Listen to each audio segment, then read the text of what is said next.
right, guys, it's 2024 is coming to a close. I'm Kyle T. Mosley here with the Black Sports Insiders as well as HBCU Legends. I hope you guys had a great 2024. We're going into 2025. Can you guys believe that? 2025. Sounds strange, but it is here, and I'm excited about what's going to happen, especially on the HBCU sports front. We got basketball season coming up. The conference play is about to happen. We've got a multitude of coach hires that have kind of shocked the world, sent shock waves through the sports world for HBCUs. But all in all, I think it's great to have Michael Vick, Deshaun Jackson, Tremaine Jackson. You have Sean Gibbs over at A&T. You have NFL stars. You have D2 guys, Sam Shade. It's just great all in all, because I think in the SWAC and in the MEAC, it's going to bring a lot of excitement because those guys know how to coach well. Go on pitting those guys against the other established guys already. It's going to be pretty good for you, especially you, the HBCU football lover. So, but guys, don't forget, if you're on YouTube right now, go ahead and smash the likes up for us. Go ahead and give us some subscriptions. We've had, I think, 150,000 views in the past week. Incredible. Let's keep that up as well. And I think everything's gone really well, especially since I've been most of the time been on hiatus. So trying to enjoy my birthday a few days ago, turned 88. Yeah, and I know I look good for 88, but it's all what it is. I always wanted to do one of these late night type of sessions with you guys and kind of show you some of the top videos that we had over the year as well, and some things that we haven't been able to yet publish. So we're going to start off with the Jackson State interview with Wale as well as Asias Guthrie out of Jackson State. And then we're going to go into Angela Suggs and TC Taylor. And then we're going to kind of freestyle it from there and talk a little bit about the HBCU Legends Sports Honors that we just published this morning, which was tremendous success. And we had a great interview this morning with Ashley Robinson, and I'll let you guys get to hear a little bit of that as well. So again, Kyle T. Mosley, HBCU Legends, as well as Black Sports Insiders. Thank you for our inaugural season. Kicking off Black Sports Insiders went very, very well. Loved everything. We love the feedback that we have gotten from you guys. We've had some great guests from Tamika Reed, D'Amico Ryans, NFL head coach, Chinnis Berry. We've had some really, really great guests, as well as Rashida Liberty. I want you guys to listen to that interview one more time as well. She is the agent that represent Davius Richard from NCCU, and this year they probably have some more great HBCU talent that they will be representing at the HBCU Legacy Bowl. So we'll talk about the Legacy Bowl as well. So let's hear this first interview after we go to a quick commercial. Again, Kyle T. Mosley, HBCU Legends. Man, we're just going to freestyle it tonight and have a good time. All right? Take care. We'll be back. Now Taxes is getting the TurboTax app and filing your taxes yourself 100% free if you didn't file with us last year. Now this is taxes. File free in the app by 2/18 when you switch to TurboTax. Do it yourself. November is American Diabetes Month. And while nearly half of us have diabetes or prediabetes, every story is personal. There are stories of strength. Every day is different. Not one day is the same. Hard work. No es tenerle miedo realmente a la enfermedad. es saber cómo combatir la enfermedad. And heartbreak. When she passed away, it was because of diabetes. But no matter your diabetes story, we fight for you and to find a cure. Join us at diabetes.org. No charger?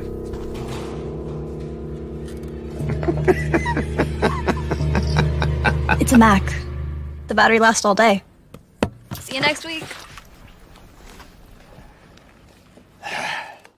And filing your taxes yourself, 100% free if you didn't file with us last year. Pay $0 when you file by 2/18. All tax forms, all 100% free. Now this is taxes. File free in the app by 2/18. When you switch to TurboTax, do it yourself. Happy birthday, Dad. Happy birthday. I got you something. We said no gift. We had to get you something. Thank you, honey. I got you this. Did you do this yourself? Man, I had a great teacher. Happy birthday. I love you. I love you too. Love you. Thank you. This is from me Oh. to you.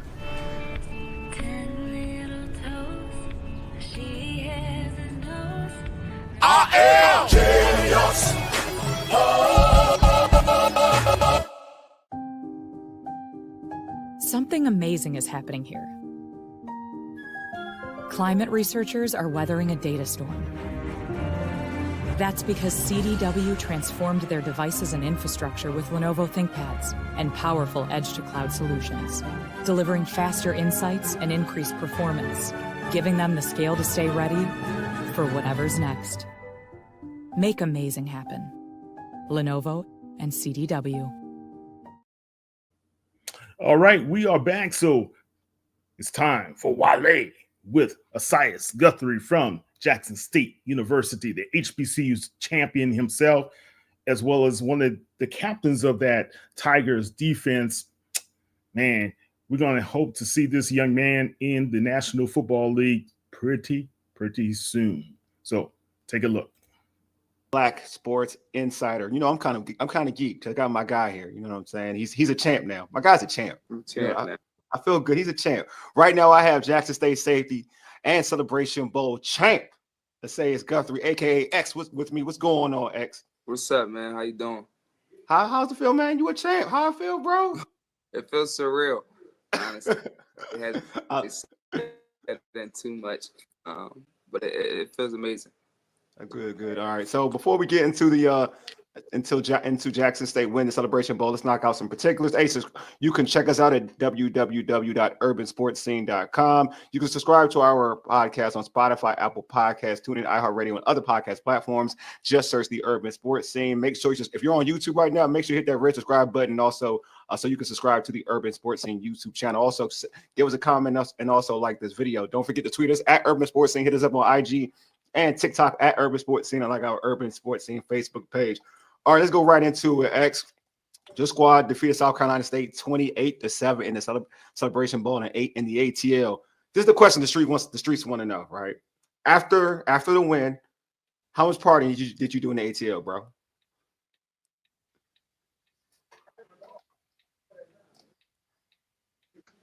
I ain't do much party in the ATL. I did stay in Atlanta. I stayed the night. You hear me? I hear you. Yeah, I stayed. All right, I stayed the night out in Atlanta, real quick, but nothing too crazy. I just went to a little spot with some family and some friends. I was tired though. It was an early game. It was 12, which is really 11 our time. So we had to wake up crazy early, get everything ready to go. Everything was on a crazy time. So I was up at like 6:30. And the game at 12 and at around 3:30 or 4-ish. So yeah, I mean it was a full day for me. Good. Okay. All right. Listen, you so like one thing I'll say about you, you're very mature, bro. I said this to you initially when we first met you. You're a very mature young man. Because I ain't gonna lie, if it was me in my early 20s, I don't know what I would have done.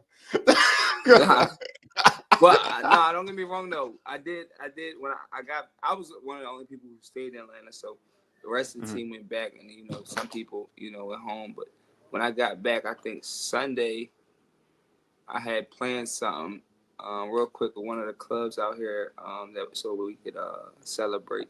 So I could treat my guys, and then we actually had a trophy in there and everything like that. It was pretty dope. You got to enjoy the experience, man. Such a great experience to be real with you. So like I mentioned, 28-7, you all dominated Celebration Bowl. Not just when y'all dominated. It seemed like Coach Taylor had you guys amazingly prepared for what South Carolina State had to offer. How was practice and for prepping for this game? How was that work? How was that practice week for you all? Saturday, and it had to be on a flight that following Wednesday to get to Atlanta. So when we prepped for South Carolina State, we actually were prepping for we prepped for Southern for the SWAC championship. While we were prepping for Southern, we was also prepping for South Carolina State, just knowing that we was going to make it, no matter what. So we kind of prepped for both teams in 1 week, and then the following week after the Celebration Bowl. After the SWAC championship, that was more so like a mental week, just sharpening up on what we already knew about the team. So, and what would you say, like in terms of Coach Taylor, how much like appreciation and respect, and also how much like acknowledgement should folks give him for like the job he did this season, and especially the Celebration Bowl?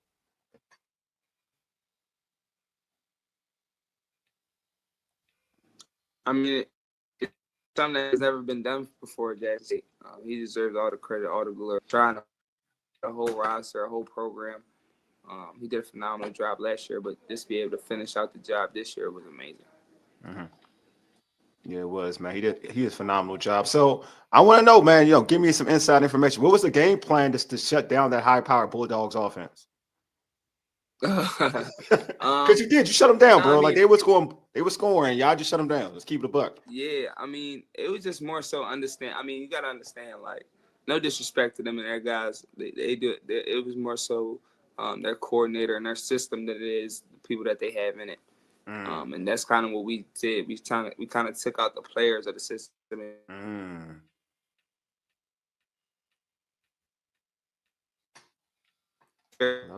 No, I thought we glitched a little bit. What did you just say?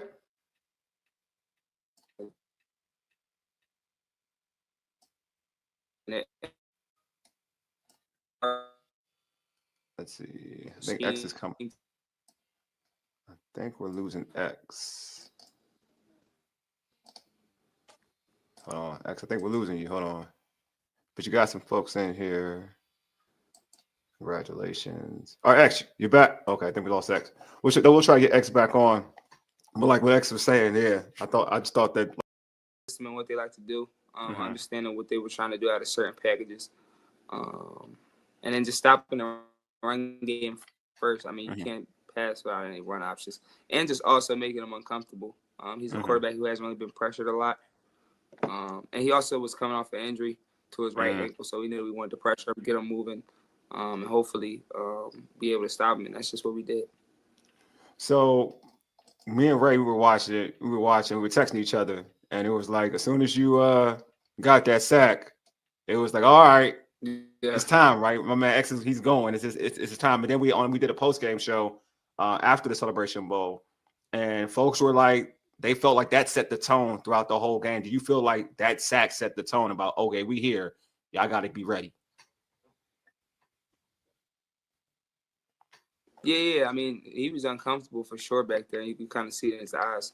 But yeah, I think that definitely set the tone, just letting them know, like, yeah, this about to be a physical 4 quarters for y'all. And we followed up with a number of plays after that. So, I was watching the game, and I was highly impressed with Jacobian Morgan, who got an MVP at the Celebration Bowl. How can you talk about his play in the big game? Yeah, he's a guy who always has self-belief in himself. He gets a lot of criticism from the fans, but he always stayed down and made sure that he focused on what he could do.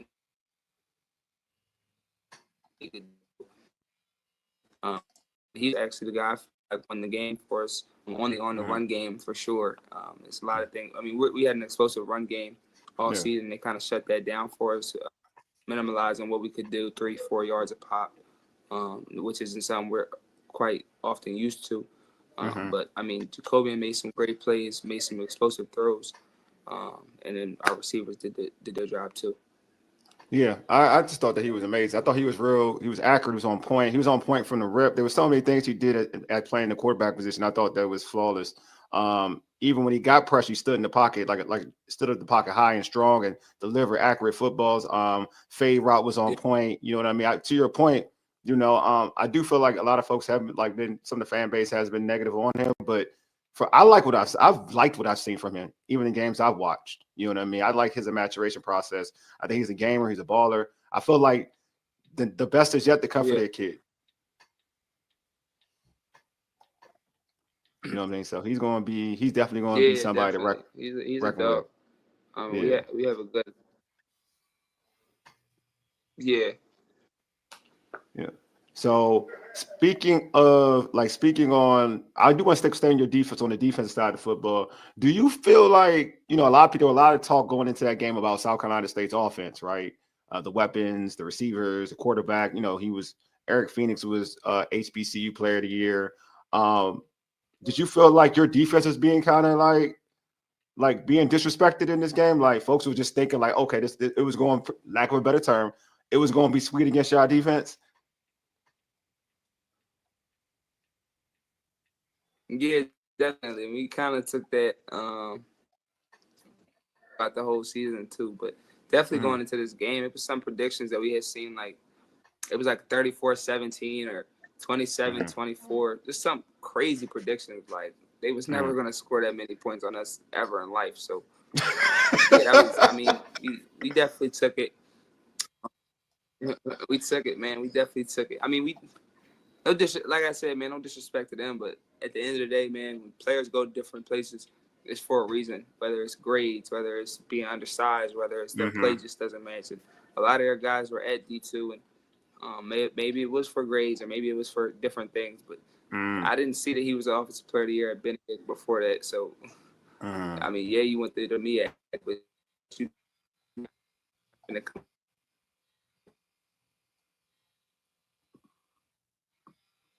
Oh man, I lost my guy. All right, yeah, X. I think I lost you this time.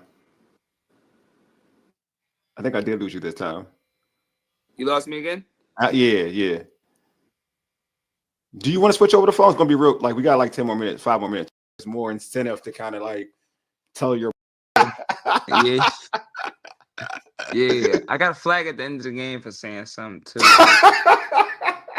I was over it though, man. I'm like, who cares? I know, right? I mean, it was an emotional game, bro. Real talk, it was an emotional game. But yeah, I saw you. Your energy was definitely, you were on one. I love it though, man. I love it. So, this was your last college, your last collegiate game. So what's next for you, man? You finished on top. What's next for you, bro? Yeah, I mean, I don't know. I ain't gonna lie, I don't know. I mean, I was just on the phone with a trainer out in Tampa. But I mean, I have different options, different avenues I can go to. Okay. And so I'm just trying to weigh out my options, really making sure I take my time to also enjoy life too. I've been playing football since I was 4, nonstop year round. So now I just want to rest.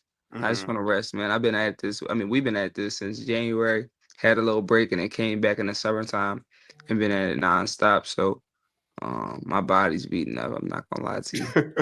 But it's for a good cause, though. Definitely a good cause, bro. Definitely a good cause. Definitely a good cause. So don't forget that, man. You sacrifice for the end all be all. You know what I mean? Like definitely. the ultimate goal. So yeah, you can't even what you achieved can't be. This is a memory you'll never forget. Yeah, definitely a moment. The highlight of my football career. Facts. I don't think it'll be. I told you. I think there's still another level for you. I said this. I've told you this before. There's still another level for you.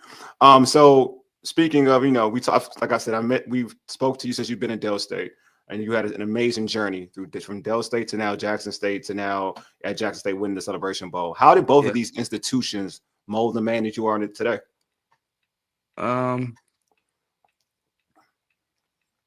They both had their own little thing, little handprint on me. From coming from Delaware State, just being a Delaware homegrown kid, kind of seeing that part of it, kind of going through the MEAC, being the last team, the last seeded guy, being able to knowing that you have a good team, but also losing games you probably shouldn't lose, or winning games you probably shouldn't win as well Mm-hmm. at that level, and then being able to come over here and just see it on a whole new scale. Um, Being used to playing on 2, maybe 3,000 people in the stands to going to 28, 30,000, 40,000, 50,000. Seeing that part of it all, getting that experience, and then just the Southern hospitality in itself, and how they grasp on our team and love on us, and that part of it, man. So I'm appreciative for both of those institutions. Mm-hmm. I still consider myself a Delaware State alum. Mm-hmm. Even though I didn't formally graduate there, I did 3 years, 3.5 years there, and that's home for me at the end of the day. You are like you're both. Let's keep you're Yeah, both. Like you did enough good over there. yeah, I feel like I did. Yeah, bro. Like you put in work there too. Don't I like yeah. I like to I like to say so. Some people would say otherwise. I don't know, but No, you that's got still home. both.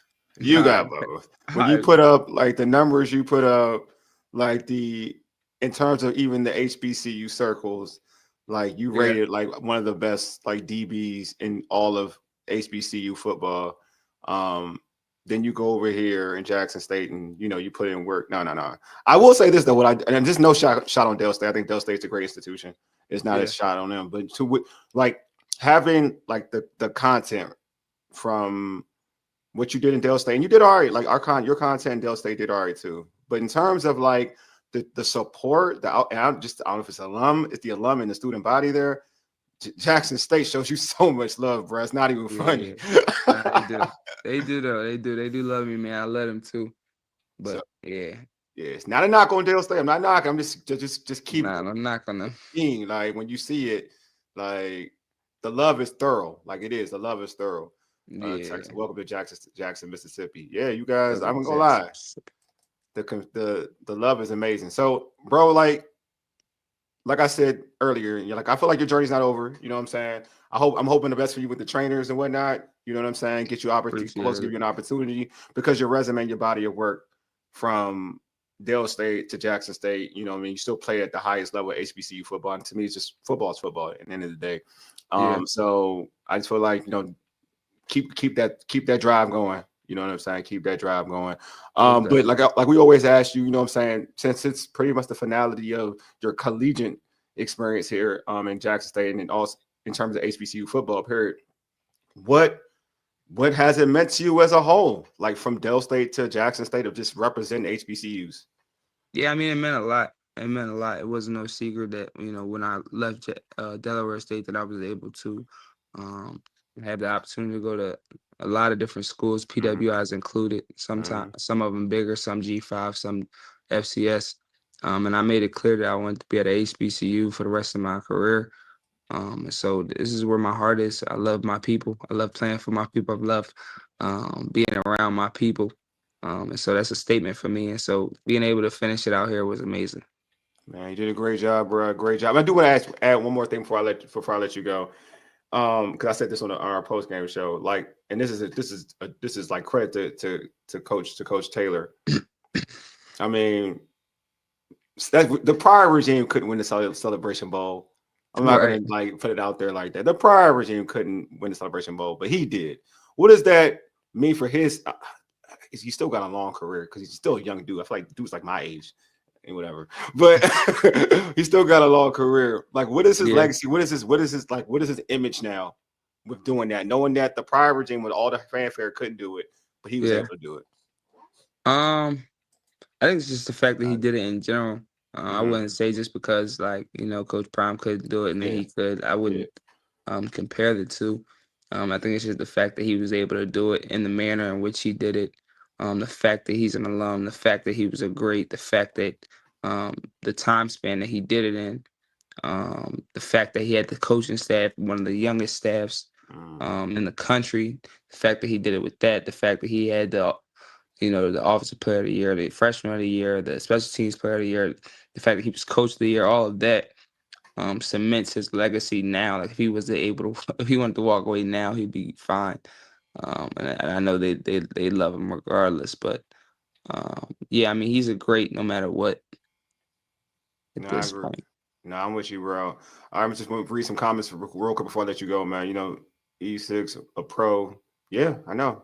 League coming soon. Congratulations, champion. Yeah, I've been telling this for years, though. I've been telling this for a while. The league is in its horizon. So God willing. You know what I'm saying? Yeah, definitely, God willing. LaDawn Kelly said, and we love you back. See, bro, I told you, man. Nah, they do love you. Do, bro. I told you. All right, man. X, man. Thanks for being on, bro. I appreciate you, man. Go get some rest. Appreciate you, man. I'm gonna try some.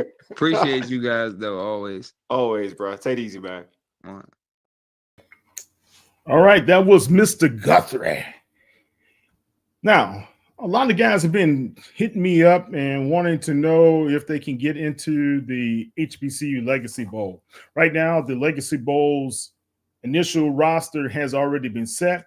We've had a couple of possible changes that are going on. The coaches will be announced pretty soon. Of course, you should know by now TC Taylor will be one of those coaches, as well as Chinnisberry. So just keep that in mind. But right now as well, if you guys are interested in learning how to get some representation, I noticed that Jada Byers, the Virginia Union running back, was looking for some representation. You guys hit me up. Let me know what I can do to be able to help you guys out in those areas as well. If you're a parent, a guardian, have some questions about this as well. I know some people are a little late to the process, but you're never too late for asking questions on how to be able to improve your draft position or just being able to get some eyes on what you're doing. Remember, there's still pro days out there that you can take advantage of with your schools or some of the nearby schools that may have pro days. You can be able to join those as well. So these are very important times for you if you're trying to get your name and your body of work in front of pro scouts. Also, there are some video guys that can help you cut up some of your videos. Go and approach them right now. Got a lot of young, talented video guys on the internet who will do it for you just for recognition. So try to do that as well. So we're going to take a quick break, and then we're going to listen to Coach Taylor after the Celebration Bowl win. Now Taxes is getting the TurboTax app and filing your taxes yourself 100% free if you didn't file with us last year. Now this is Taxes. File free in the app by 2/18 when you switch to TurboTax Do It Yourself. November.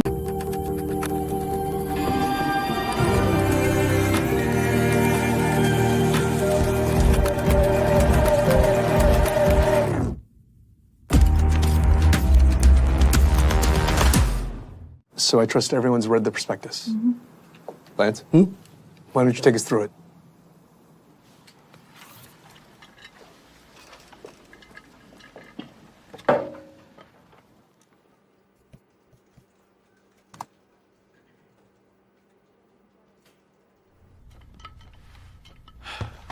Let's get into the prospectus.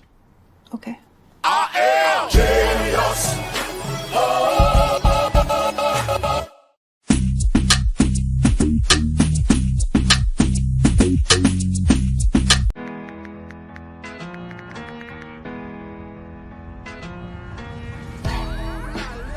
Now Taxes is getting the TurboTax app and filing your taxes yourself 100% free if you didn't file with us last year. Pay $0 when you file by 2/18. All tax forms, all 100% free. Now this is Taxes. File free in the app by 2/18 when you switch to TurboTax Do It Yourself. To the inconsiderate monster who has been stealing my pudding, I hope your conscience eats at you as you have eaten my pudding. Bring my pudding back. I wish you the worst, Dale.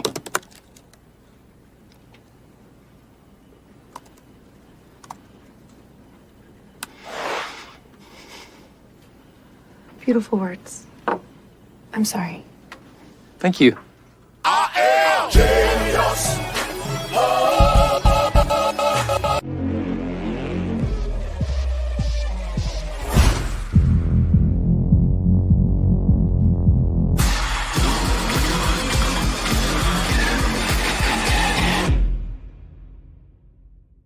Now Taxes is getting the TurboTax app and filing your taxes yourself 100% free if you didn't file with us last year. Now this is taxes. File free in the app by 2/18. When you switch to TurboTax, do it yourself. All right, Kyle T. Mosley back here with you guys. Of course, if you hadn't seen the article already, we had over 360 votes from media professionals as well as some selected fans, and they voted on our initial 2024 HBCU Legends honors, right? And this young man that we're about to talk is our Coach of the Year, and he's tied as Coach of the Year with Eddie George. And it was kind of shocking to see that, but we had two ties, and we have to go with those. So right now, let's listen to Coach T.C. Taylor, who is the HBCU National Champion, as well as the Celebration Bowl champion.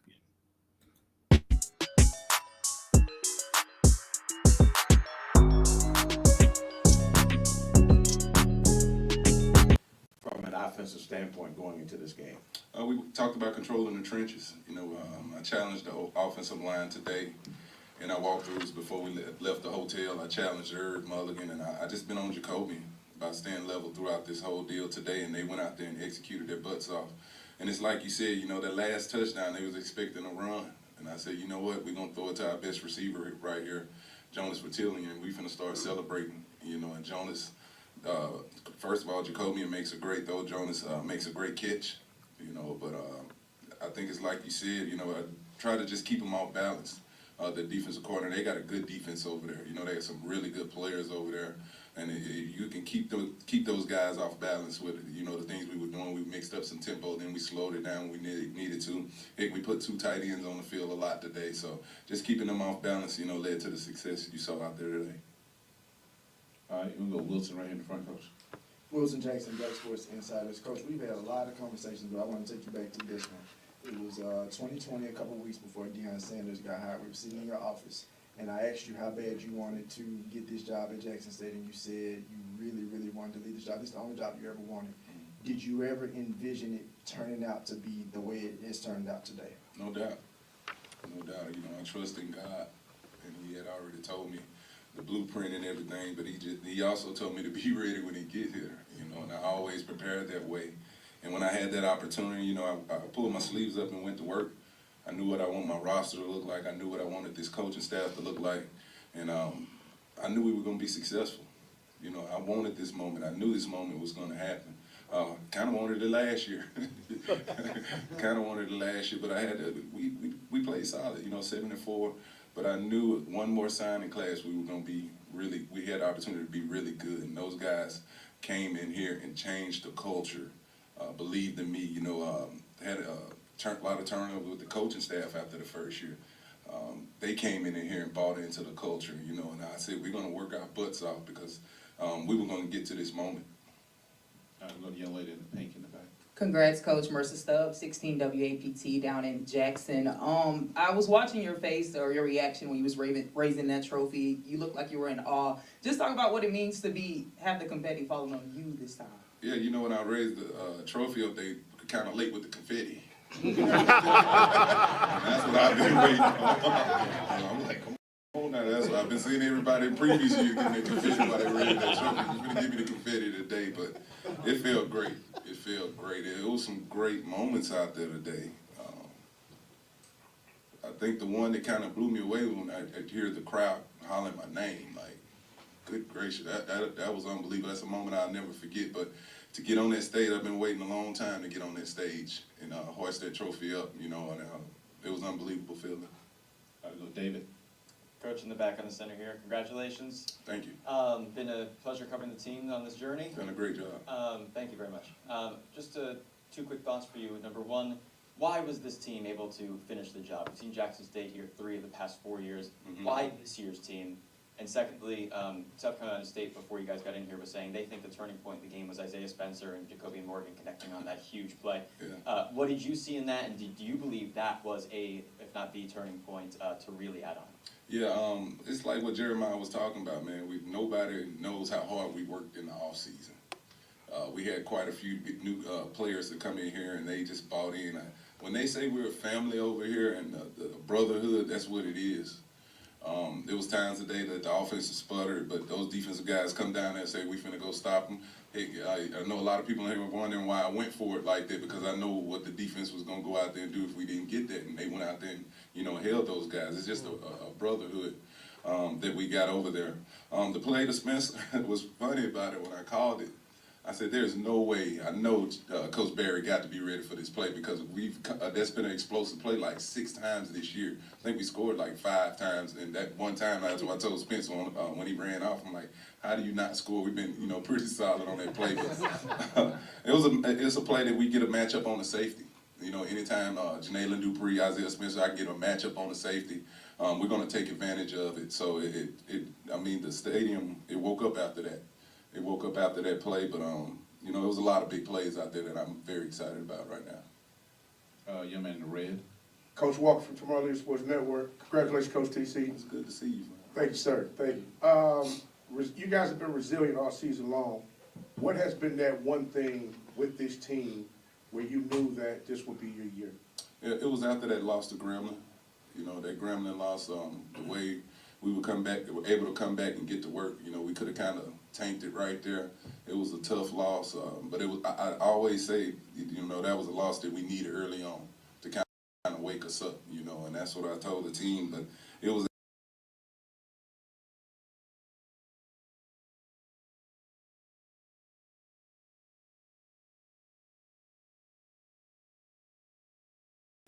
Hey, Coach Kobe, with the Blitz City Podcast. Congratulations, Coach. Coach, so Eric Phoenix has been very electric for South Carolina State all year. What did you see on film that helped you come up with the game plan to keep him in check today? Let me say this about Eric Phoenix. He is a really good quarterback. We talked to him before he made the decision to go to South Carolina State. We did get him on the phone, but it was all about a fit. But we did speak to him, but he can play the game. But so can our D-line. Those guys really did a good job of getting after him, moving him out of the pocket and making him do some things he didn't want to do. And then this is what I told him. I said, when you get a chance to get him to the ground, make it violent. He got to get back up and go back out there and make the play. But he is a really good quarterback, that I do think a lot of that can go out there and make plays. They're not playing here today without Eric Phoenix. In the back row, Coach. Coach, back here in the middle. Coach, this is a stage that this school and your team has been on. I'm sorry, we do name and affiliation before we Oh, sorry. Reggie Chapman, 11 Live TV here in Atlanta. Coach, this is a stage your team has been on the last couple of years.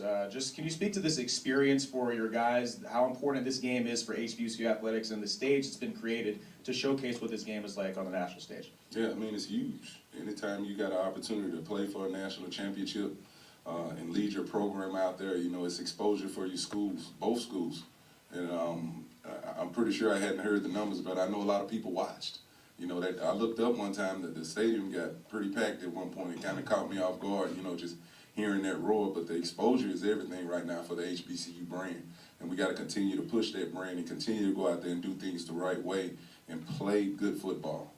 Play good football because everybody's watching. So we got to take advantage of these opportunities when you get on ABC television. Right. Timona Stapleton, She Loves Me podcast. How you doing? Good. Congratulations, Coach TC. Thank you. An incredible 12-2 season in just your second year at the helm. What does the future of the TC Taylor era? Go ahead. You got it. Oh, okay. TC Taylor era at Jackson State look like, and what are the key factors you believe will sustain and build on this momentum in the years to come? The future right now, I'm going to get some rest. I am tired. This has been a long year. It's early right now. We'll get back to Jackson, and perfect time for me to get on the corner of that couch and just relax. But we're going to hit the ground running. If you guys hadn't seen right now, we're doing a heck of a job recruiting. We got some really good players to join these guys that went out there today, but we got to get to recruiting and try to get back here next year. That's the plan right now.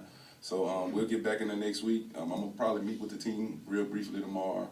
you know, get with the coaches, and we're gonna hit the ground, finish this recruiting class. We're about done with it, so we got to continue to build. You know, I know other teams that, you know, in our conference, in the MEAC, they're gonna be recruiting, they're gonna get better, you know, and we're at the top right now, so everybody's gonna want to be out there, get after us, you know. So I gotta roll these sleeves up, you know, shake it off, get a little nap here and there, and then get back to work. We'll go up front right here, I'm sorry. Charles Bishop, Dr. Fields, That's inside. Chuck. How you doing, Coach? What's up, man? Inside the HBCU Sports Lab. And I wanted, you mentioned the HBCU brand. I want to speak about the SWAC brand. Now with the Celebration Bowl last year, we had SWAC challenges 23 and 24 now today. Has the pendulum finally kind of swung back to the SWAC in terms of getting these victories against a rival conference? It looks that way. It looks that way. You know, the things that Coach Simmons did last year, the things we did in the MEAC SWAC Challenge last year against this same team, and look at this year. You know, that was a dominant performance today by us, you know, and I gotta say it looks that way. You know, the SWAC is a long, grinded out season. It is, man. I'm not lying to you. It's a long, grinded out season. You have so many worries week in, week out, and you have to have your A game going each and every weekend. They tell you got to win the East. All right, you win the East. Now they got this SWAC championship. You got to go do that. And then you got to turn right around in a week and go, you know, come over here and, you know, win it all. But again, you know, it's looking that way, and we're going to continue that. Jamie Walker, HBC Wired. I heard you say in the interview once you stood on the shoulders of W.C. Gordon and James Big Daddy Carson. What would they say to you today? W.C. I don't know if I can say something. They'll be proud of me. You know, I know they'd be proud of me. Like I said, there's two great former coaches here at Jackson State, and they'd say you did it the right way. You know, you did it the right way, you built it the right way, and you went out there and got it done. Front row right here, Coach, front left. Coach DC, how you doing? Congratulations again. Mike Washington, Dr. Cavill's inside the HBCU Sports Lab. And looking at a few stats, I know you've seen several variations of this question, but you held them to the 2 of 13, 1.6 yards per rush.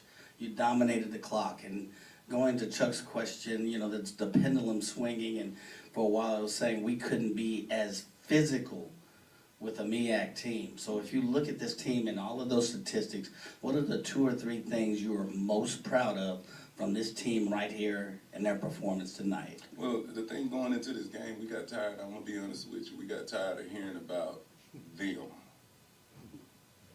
You know, and that it's a physical brand in the MEAC. If you look at it today, they were more of the finesse team. They tried to throw the ball more. We ran the football.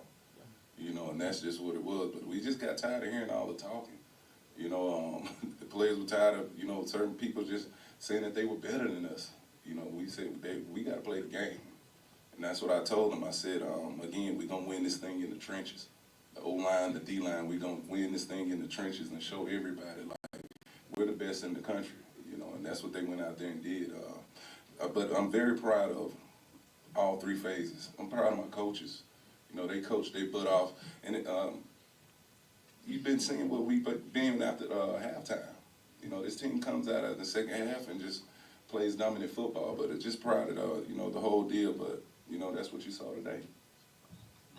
Thank you. We'll get the last one to David, our local guy. Thanks again. Once again in the center, David Edelstein, WJTV, CBS 12 in Jackson. I just wanted to ask also, in the first half, you know, basically first time you guys touched the ball, it's returned for a touchdown, and right near the end, interception, return for a touchdown, both those called back. Obviously you had the lead, but for some teams that can be, you know, emotional, right? You're up, down, moving bounds. How did you see your guys just maintain their composure to be able to come out and play, you know, after that first play and then an entire second half and still keep the gears going? Yeah, every time something explosive happened on our football team, I told them to just calm down. You know, like at the half we were up. I come in there and everybody's smiling, having a good time. I'm like, listen, I need y'all to settle back in and let's lock in and go out here and finish this game. We did have a lot of explosive plays in this football game, defensively, offensively, but I just told them we got to stay even keel. You know, even keel. We can't worry about, you know, if the refs involved in this or the refs did that or, you know, a turnover here. You know, we had the turnover coming out in the second half. We can't worry about those things. You saw me call them up in the fourth quarter. I said, we got 15 minutes left, 15 minutes to go out here and be champions. Let's finish it the right way and with class. That's exactly what I told them. And they went out there and did exactly.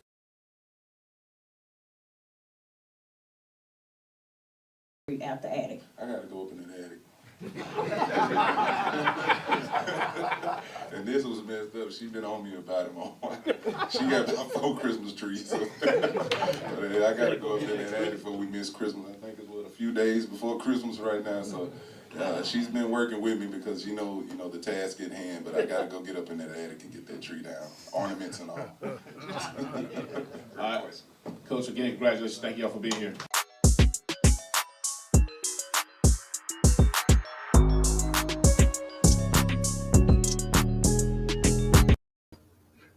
The coach went up into the attic for Christmas, but he still has some great hardware called the Celebration Bowl trophy.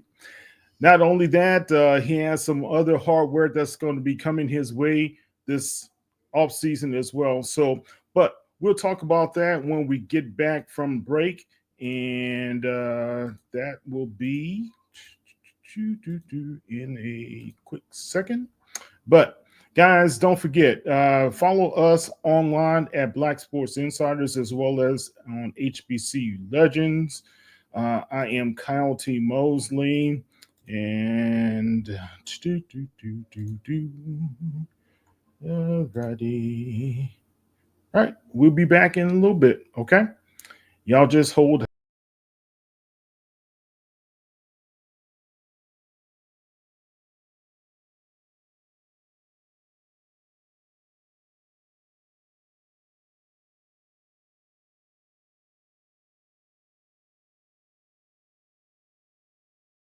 Feels really good. Feels really good. I was here last year, of course, as a fan, but also just here because, of course, everyone knows that we are the reigning Celebration Bowl champions. So we're here as a champion for sure. Now, talk about that. You talk about being a fan. That's a catapult. That's a jump from a fan to being an AD. Talk about that difference and how that feels to go from fan to AD. Well, even coming into Radio Row today, as I saw Michelle Jinks and she grabbed me to bring me in, I said, that's right, I am the AD. Because I have to pinch myself sometimes because I've been a Rattler all my life. Born in FAMU's hospital, FAMU lab school, K through 12. And then went to Florida A&M for my undergraduate degree. Even worked in the athletics department from 2009 to 17. But it's good to be back, and it's been a great 60-some-odd days. So I guess it's like the saying, Rattler born, Rattler bred. When you die, you're going to be Rattler dead. So what have some of the experiences been for you so far at Celebration Bowl? Sure.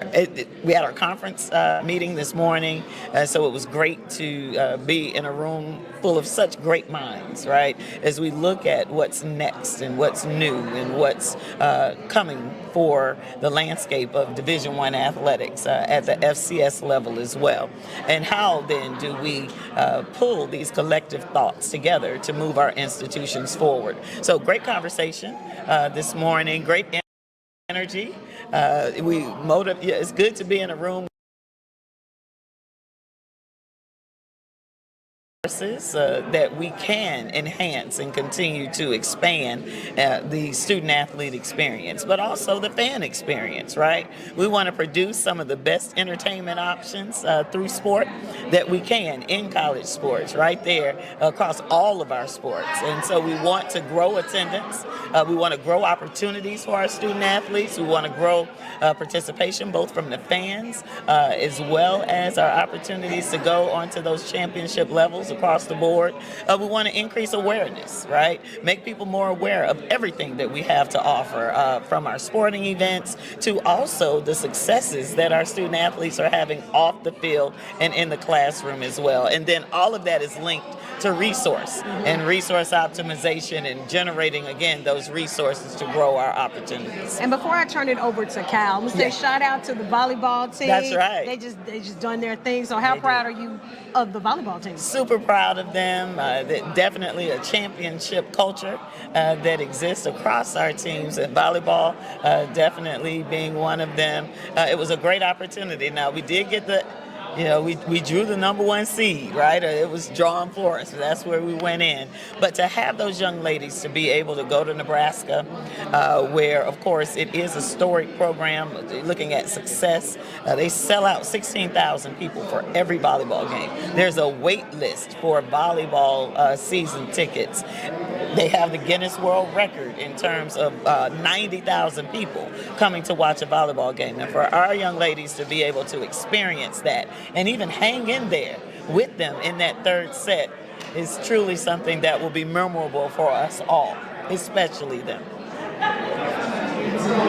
Annie, what are some of your first things to do next season? I know you came in the middle of the season. Right. What are some of those first things you need to accomplish after the summer break?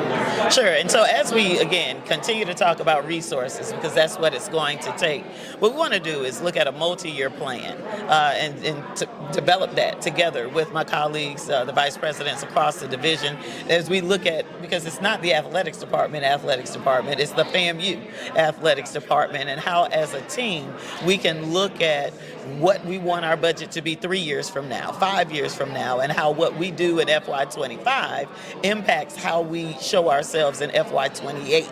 How our successes that we had this year from looking at corporate sponsorships and other partnerships, how we then take that and align it to then show our growth as we move forward. The challenge has been for you, other athletic directors, coaches as well, NIL. Everybody's talking NIL. Sure. And you talk about the corporate sponsorships. Will that be a part of the experience or the resources that you need to have coming into your department? Sure. NIL in that space, right? But also just the student-athlete experience in general. Looking at being able to raise our level even from a training table perspective and other opportunities that exist from resources, looking at how we can put our teams in the air more and that they aren't taking 8-hour bus rides. And, you know, so when we talk about resources, yeah, we're looking at NIL, but we're also looking at the team experience and how we resource those successes from a movement perspective and a daily experience as well. Yeah, I mean, it's a lot. Yeah. And one thing I thought was interesting when Coach Belichick took the job over at North Carolina is that he laid out a whole strategic plan that the college and the state had to buy into. Sure. And I know that's one of the things I think you have a good understanding from your last position, that you understand from a statewide perspective. Right. How to get things accomplished. Talk about that plan. Is there something or some elements that can be implemented over at FAMU or across HBCU? So in looking at it, I didn't want to come in with a plan in my pocket that did not involve, right, the stakeholders, because we want it to be sustainable. Of course, I could come in with a plan and then not know, like, well, oh, that may not fit here, right? I'm coming in with a box of shoes, not knowing the sizes of the people that we're trying to put the shoes on. I like that. So understanding what size we need across the board and being able then, after about 100 days or so, we'll be able to put some things out there. From now on, it's all about us. Starting a family, buying a car, our first home. They told you to open an account, then turned you away. They said, come back when you're ready. You said, we're ready now. I know we're gonna make it. Hope makes it happen. Thousands of your neighbors, many who never had a bank account before, improved their lives with Hope Credit Union. You can too. Brighter futures begin with hope. Something amazing is happening here. The next era of AI has arrived. CDW data engineers are helping organizations harness the power of AI with Intel Core Ultra processors. The power to run workloads faster means greater performance, giving your team a better shot at success. Make amazing happen. CDW.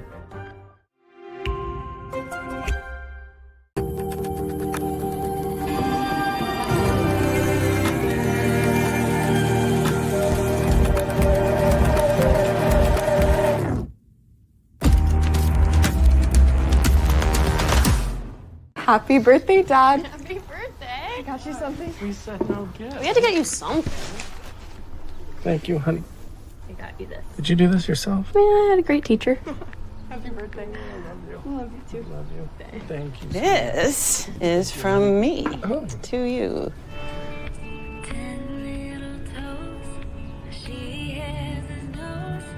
I am genius.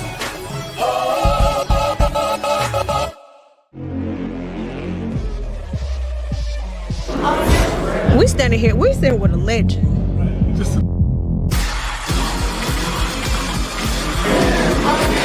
We standing here, we standing.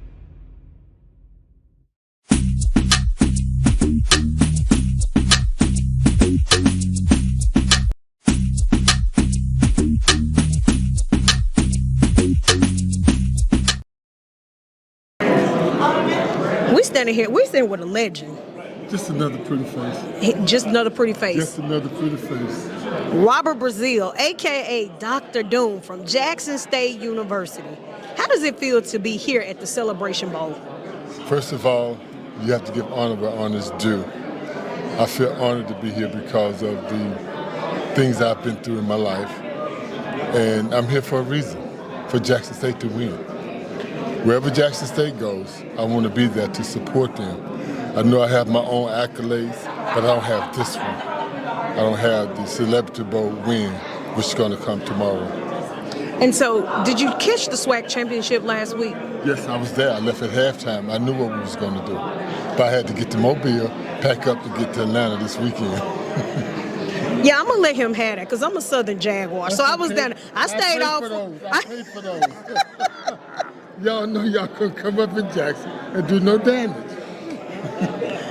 You talk about not having this, and we see how Celebration Bowl has grown. We see how it has grown throughout the years from 2015. Talk about the impact it has and how this is a celebrated game amongst our HBCUs. First of all, I want these guys to understand what picture they're on.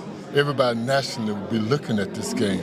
And this is an insight for them. They may get that look that somebody's looking for, a player, a color, a team, or a coach.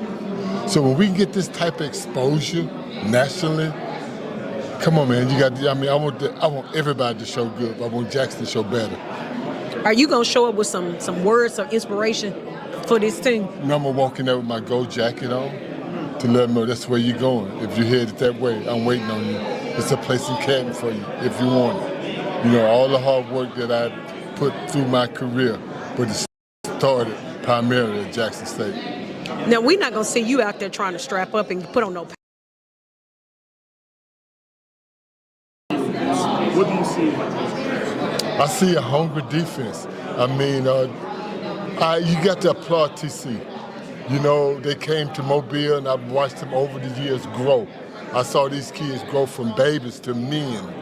And I told them, and I keep telling people, I don't have no magic word to give you, to inspire you, to make you better. But when you find that word, it's only simple. All you got to do is win. My magic word is winning. You got to win and win hard every game. What about what poses a threat to the South Carolina State defense? Is it more Morgan, Herb Mulligan, Portillion, or is it the whole offense? Now you're talking Jackson State football. We're talking team football. That's right. I love what TC putting in these guys. It's not an I thing. It's not I can do this. And you know, me and Walter went through that. You know, Walter Payton. I said, no, it's still Jackson State, Walter. It's not all about Robert Brazile and Walter Payton. It's about us playing as team members, making that complete sacrifice to make everything work good for us as a team. Gotcha. Are you excited about the fact that we're talking more on a national level and not including Coach Prime in that? You know, we can always pat Coach Prime on the back for bringing us back again, because like I told him when we first had our first meet, I said, Prime, he ain't did nothing me and Walter did. We filled these stands. I mean, we got recognition, and me and Walter went out to all these bowl games. And they thought we was crazy, but I told Walter, it's about us showing what we got to showcase here to make everybody on that team get a shot. You know, I didn't know I was going to go number one in the draft. He didn't know. Well, I kind of think he knew, but I didn't know. But the thing about that, when we got there, we practiced like we was first blood. I didn't know you, you don't know me. I tell everybody this still today. My mother at 92 would tell you, if I scrap up and go through Robert 5 or 6 hole, he'll knock the crap out of me. He would hit me, y'all, so don't mess with me when he buckle up. Mom will get you. Mom will get you. Look, man, we look at the NFL. Last year, we only had we had none to be drafted. We had one the year before Isaiah Bowie, right? And this year, if you look at the talent across the board, and I was just speaking to Robert McDaniel. Yes. I think he's a great prospect. What's going on? Do you feel as though the NFL scouts are just purposely ignoring the talent, or they don't want to make the investment in the talent? You know, with me being on the Senior Bowl committee, that's one of the things that I'm going to attack more and more. So Jim Nady on this? Y'all know I'm on his board, Senior Board of That's big time stuff right there. No, my dad's been there for years, but he's been on the traveling committee. But they asked me to do it because I wanted Robert Brazile Sr. That was his donut. That was his dinner. That was his bowl game, and that's what it had nothing to do with me getting drafted. But they asked me to do it. And I said, well, this is a stage that I could use to say, what about this guy here? What about that guy there? Give them a shot, scouts, and tell me why they're not there. Because they missed so many during the time when I was drafted. You know, we had 8 guys to go to the pros and start off of that Jackson State senior team that I was on. Ricky Young, John Tate, Walter Payton, Jackie Slater, all these guys was on that team.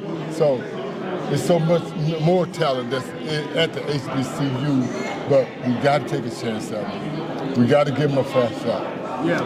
And the things like we have down here, the Legacy Bowl and all that stuff, it's going to help. That's what I was going to It's going to help, man. The more recognition, the more people that get out to see these guys. Because I believe if they can get a shot on the football field, the light going to turn on them. All right. Going back to something you said, Keith, you said, you and Walter went to the various bowl games. I had a couple of young guys said that agents told them, don't go to the bowl games. The agents Especially don't go to HBCU. You can't do that on paper. This game is not paid by words and on paper. It's paid by activity and what you can do on the football field and on the practice field.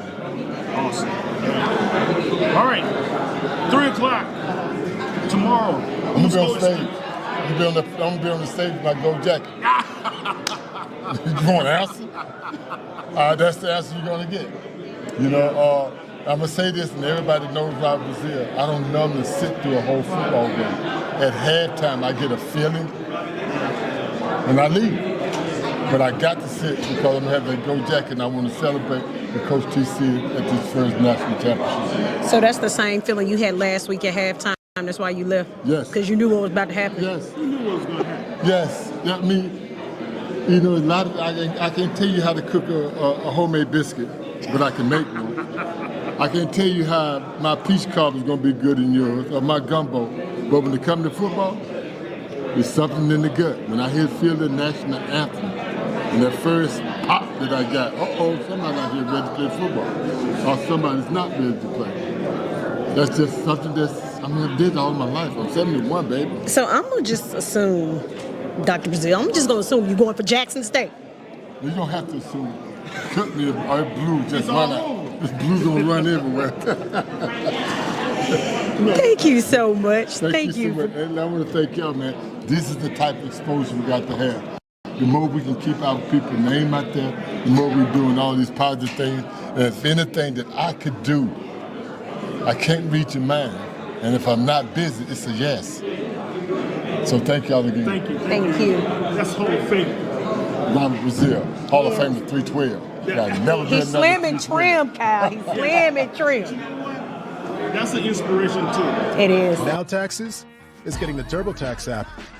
And filing your taxes yourself, 100% free if you didn't file with us last year. Now this is taxes. File free in the app by 2/18. When you switch to TurboTax, do it yourself. November is American Diabetes Month. And while nearly half of us have diabetes or prediabetes, every story is personal. There are stories of strength. Every day is different, not one day is the same. Hard work. No es tenerle miedo realmente a la enfermedad, es saber cómo combatir la enfermedad. And heartbreak. When she passed away, it was because of diabetes. But no matter your diabetes story, we fight for you and to find a cure. Join us at diabetes.org. No charger?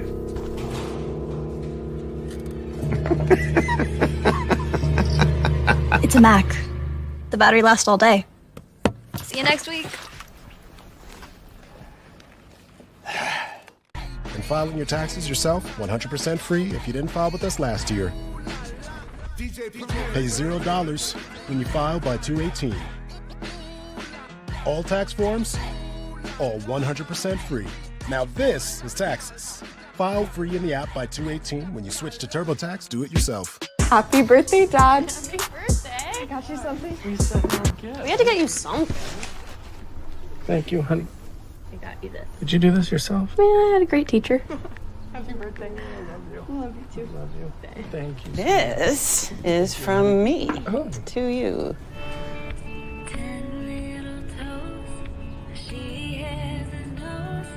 I am genius.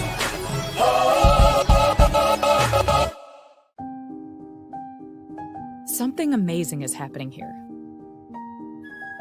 Climate researchers are weathering a data storm. Okay, we are here with the legend, Coach Buddy Pugh, Keisha Kelly, Pads and powerful edge-to-cloud solutions, delivering faster insights and increased performance, giving them the scale to stay ready for whatever's next. Make amazing happen. Lenovo and CDW. Okay, we are here with the legend, Coach Buddy Pugh, Keisha Kelly. Coach, Celebration Bowl, you won this one, and you won it big. Talk about what's happening with Berry and the Bulldogs. Well, Coach Berry is here with a whole new level, with a whole new version of the South Carolina State Bulldogs, and I can tell you he's done about as neat a job of anybody that I've been around for coordinating and for transitioning our program into one of his style. And I think they might be better than anything we've seen so far. So I'm excited about seeing what they can do against a good Jackson State football team tomorrow, because it'll be a good football game. So, Coach, last night I seen it was a celebration. I saw some coaches walking through. I heard the name. I heard the word legend. And I heard Coach Buddy Pugh in the names of the legends. How do you feel when you hear your name associated with legends? Special and appreciative. I've had an opportunity, Keisha, over the years now to be associated with so many big names in the sport.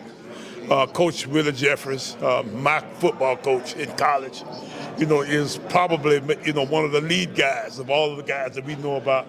I coached with Lou Holtz for 3 years at South Carolina, as an assistant. So, you get some pretty good references, when you talk about those two guys. But my most enjoyable part of the whole process for all of the years, 47 years that I coached, were the kids that I met, the kids I had a chance to work with, the coaches that I had a chance to work with, all the staffs that I was a part of. So it was just a fun thing to do over the years. But right now, as I kind of sum up what's important about what we've done over the years, the most important thing you've done is the relationship that you make over the years. Coach, when you talk about your past players and they talk about you, it's in such reference for what you were able to do for them off the field.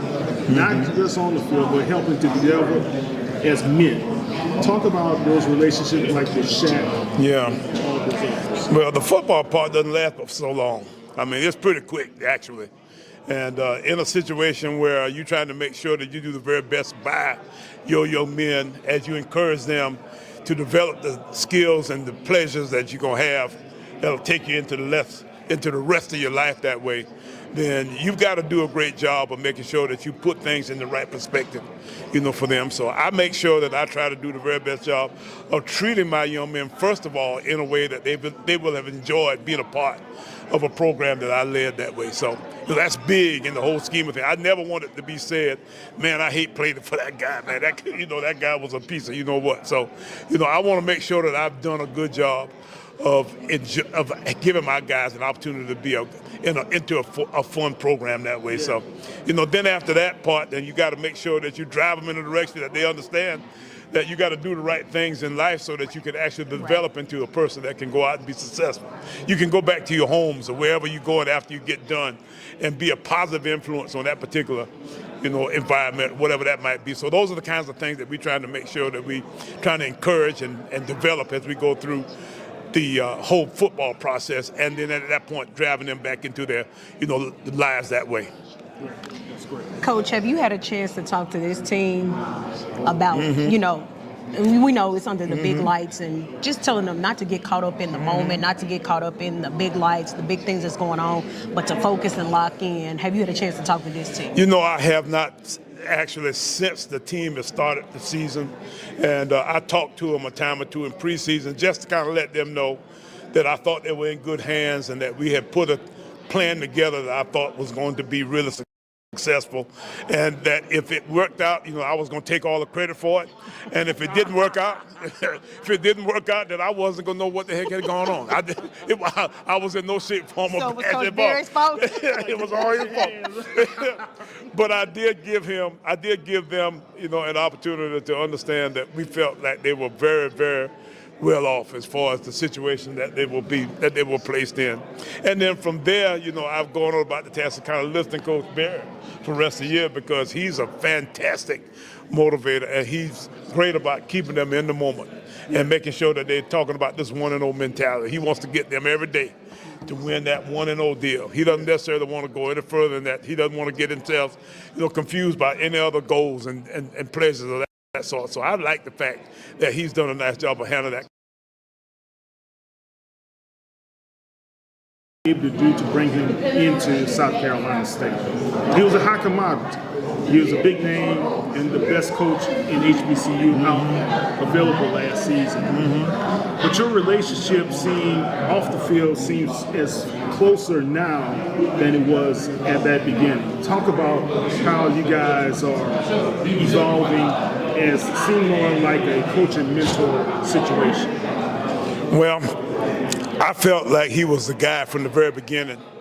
And we had all these grand ideas about all these big name Deion Sanders type people that we thought would be the next guy at South Carolina State. But we had Coach Barrett down a couple times to speak to our touchdown club, and I had seen him in some other circumstances that I really thought, he did a nice job in, and that kind of stuff. So from the minute that I told them that I was retiring, I also told them that I wanted them to hire this guy, and that at that point then, that we would be, I thought, transitioning into not only a good situation, but maybe a better one than what we had from previous years. So, I was all on board, and my president was kind of sitting there, kind of letting it happen a little bit, and he made me interim AD at that point to let me actually do the actual process of making the hire. And the fact that I was so driven to that point, then, I went out and promised a whole lot of stuff to Coach Barrett that I don't know if we are ever going to actually be able to satisfy. But at the same time, hey, we were making it happen, and we eventually got it done. So, after I got that done, then I simply threw it back in their lap and said, okay, now here's what I promised this guy. Now y'all got to figure it out. Make it happen. You got to make it done. Y'all got to figure this out. But now it was fun to go through the process of it all, because I can tell you that you're exactly right. We had some competition, and there were other people out there who were offering as good or better stuff than we were actually offering. But it was the best job for the best coach, and all we had to do was try to figure out how to pull them two together, and we think we sort of did. So at this point, you can kind of see the results of it all.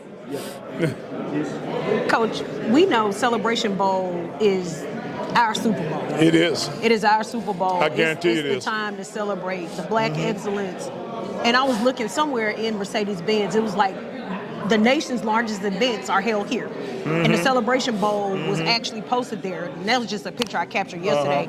Proud moment. Talk about how important this actual bowl game is and how it's grown over the years. Well, first off, it's a property of ESPN, but it's owned by the SWAC and the MAC. Now, regardless how all of the different paperwork of the whole process of that is, I'm not exactly sure, but I can tell you that it is one of the most prideful and most memorable weekends of black college existence. And you heard people talk over the years of the game in New Orleans that Grambling and Southern play, every year, the Bayou Classic, and you hear about all the other classics that are around. But this is one where I think it comes together for the entire HBCU society that way. And, I'm thinking that this is going to continue to grow. When you have a South Carolina State and Jackson occasionally in there, though, those are the years that give it another bump up to the next level. And so at this point now, we're hoping that we get maybe over to the 50,000 range or something of that nature because of the fact that, that we've had, instances where we've had those kind of, I think we were 47,000 the last time that we played. So, we're in a situation here that we've got a chance to develop something that can be special for years and years to come. And, if we can ever figure out how to get the MEAC a little bit farther along as far as numbers are concerned, we can find somebody really good to fit back in our league. Some of the schools maybe that left, I don't know exactly how to fit. The Tennessee State might be an idea, maybe some of those kind of, I don't know who. But I can tell you that if we can get our league back numbers-wise, because we've got enough schools, it's just that we just need a little more fan base to kind of make this thing really take off and go to the next level. If we can get that done, then I can tell you that we got a chance to have something that I think we'll be proud of forever and ever and ever. Well, Coach, you got a lot of pull. We know you can get it done. Well, go talk to those guys up there in Tennessee. Go to Nashville and see if we can make this happen. Let's hope we can do something. They got some issues going on up there right now that I think we could help them with a little bit. I think some of that kind of stuff traditionally would bring them back to a place where they feel good about themselves again. And at that point, then I think we could maybe make this happen. So listen. I said this is news to me now. Look, I'm just throwing that out there, some rumors and gossip. Okay. Is that right? No, it's not right. You won? Okay. You see how you throw it back on me? I'm glad to know that I got a chance to put this on somebody other than myself. Thank you. So much, Kyle. Coach, I remember this from your press conference, and I think you said something to this, like, I've been coaching for 20 plus something years myself. When people had you guys as the underdog facing Jackson State.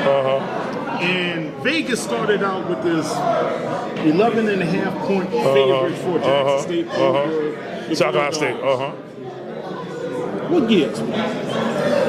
Have they forgotten what you were able to do? So what's the spread this year? 11.5. It's this year right now. Right now. Oh, you got to be kidding me! I can't believe it. I need to hurry up and get out of here so I can put me a whole pile of money on that deal. You know what? I don't know. I can tell you that they build them big buildings out there because they got some pretty good ideas about stuff. So, and they got a lot of my blackjack money out there. I still haven't gotten that. So I'm looking forward to seeing if we can maybe beat those odds again. I don't know if we can or not, but I don't think they can beat us by 11. I don't think they can. Yes. Okay. All right. One last thing. Yes, Kyle. 3 o'clock comes. Who's hoisting that trophy? I think it'll be us. Now, you know how that goes. I mean, I'm sitting here by just like you. I got nothing to do with this whole affair except for kind of sit there and be a fan. But I'm hoping it's us for sure. But I think it might be too. All right. Coach.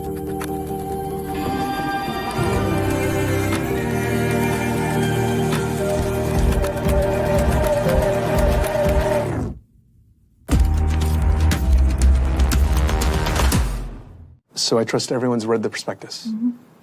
Lance? Why don't you take us through it?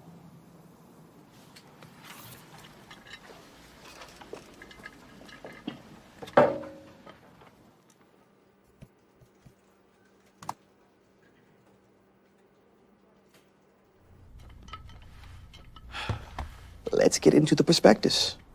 Okay. I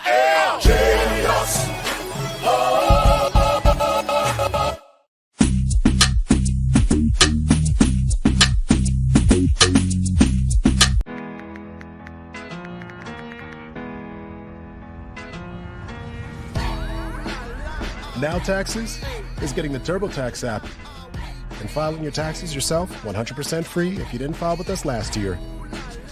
Pay $0 when you file by 2/18. All tax forms, all 100% free. Now this is taxes. File free in the app by 2/18. When you switch to TurboTax, do it yourself.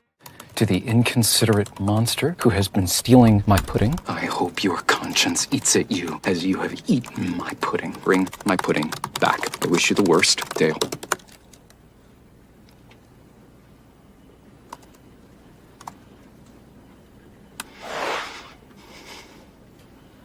Beautiful words. I'm sorry. Thank you. Genius. Moments where it felt like the weight was too much.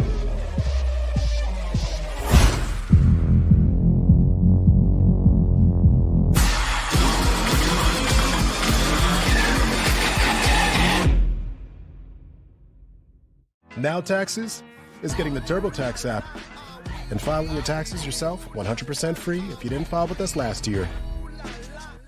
Now this is taxes. File free in the app by 2/18. When you switch to TurboTax, do it yourself.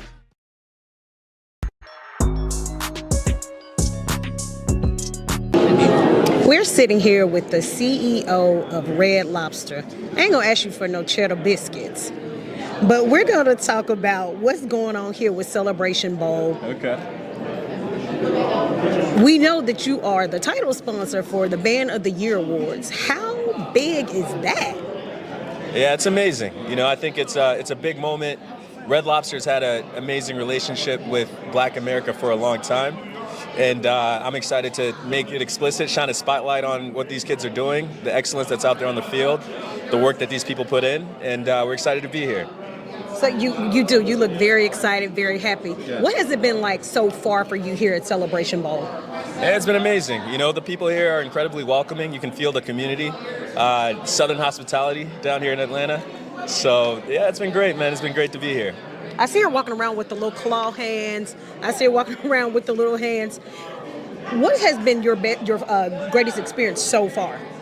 Well, tonight's going to be the great experience. We got the Band of the Year tonight, so I'm excited about that, right? It's the talent that these kids have, the passion, the hard work that they put in, and just the musical performances that we're going to find tonight. That's what I'm really looking forward to.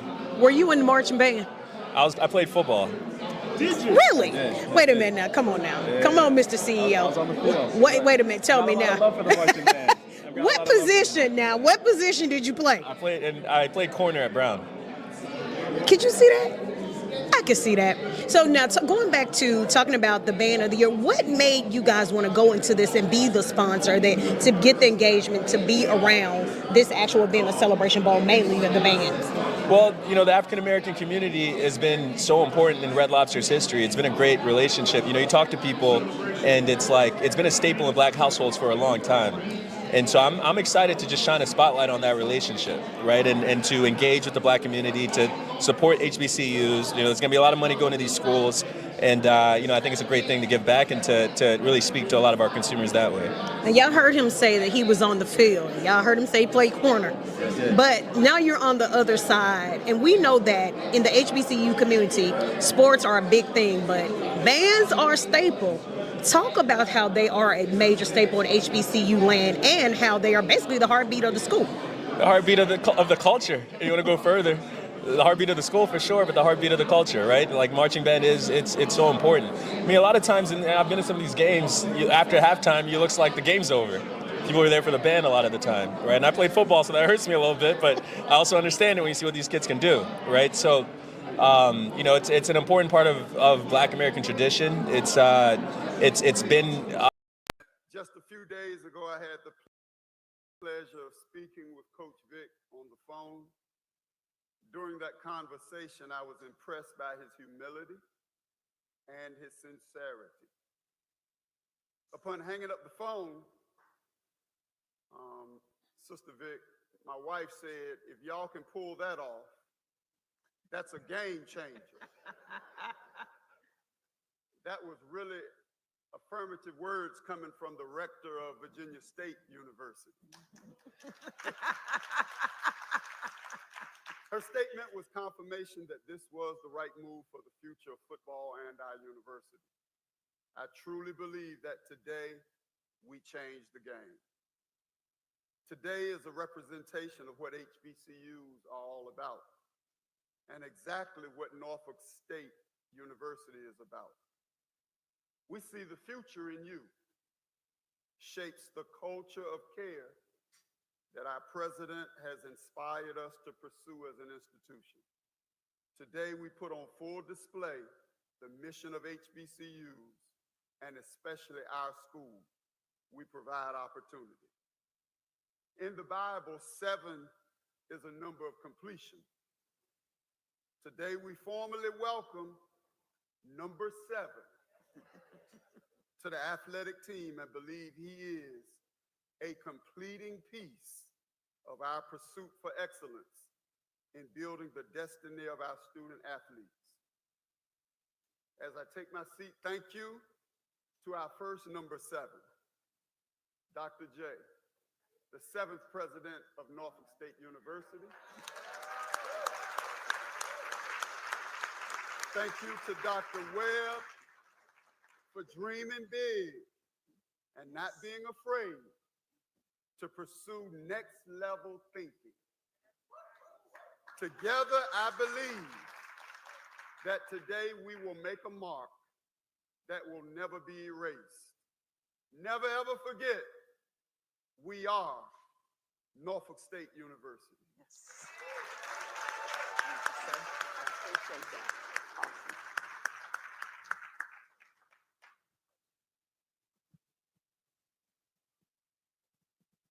Well, good morning, everyone. Good morning. How's everybody feeling?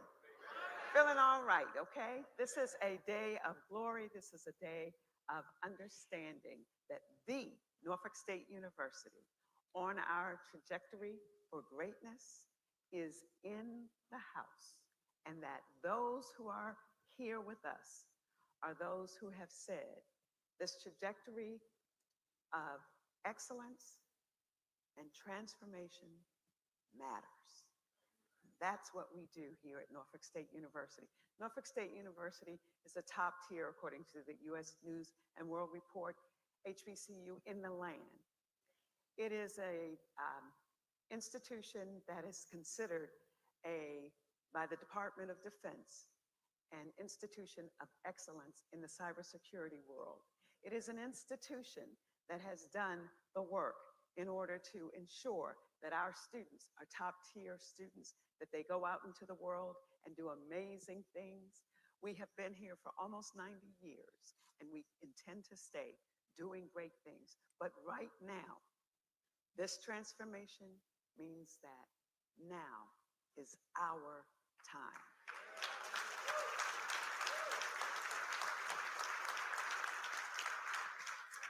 I want to thank our rector, Bishop Kim Brown, for the work that he does for this institution. I want to thank all the members of our Board of Visitors. I always say to our staff and to our members, you know, none of these people get paid to do this. And they put a lot of time and energy in doing this. And I am so grateful and thankful that I have the best Board of Visitors in the country. Thank you so very much. I also just want to say a little bit about what it takes to make an engine run like Norfolk State. Come on. Oh, well, now we introduce to you the athletics director here at Norfolk State University, the newly named Dr. Melody Webb. Thank you.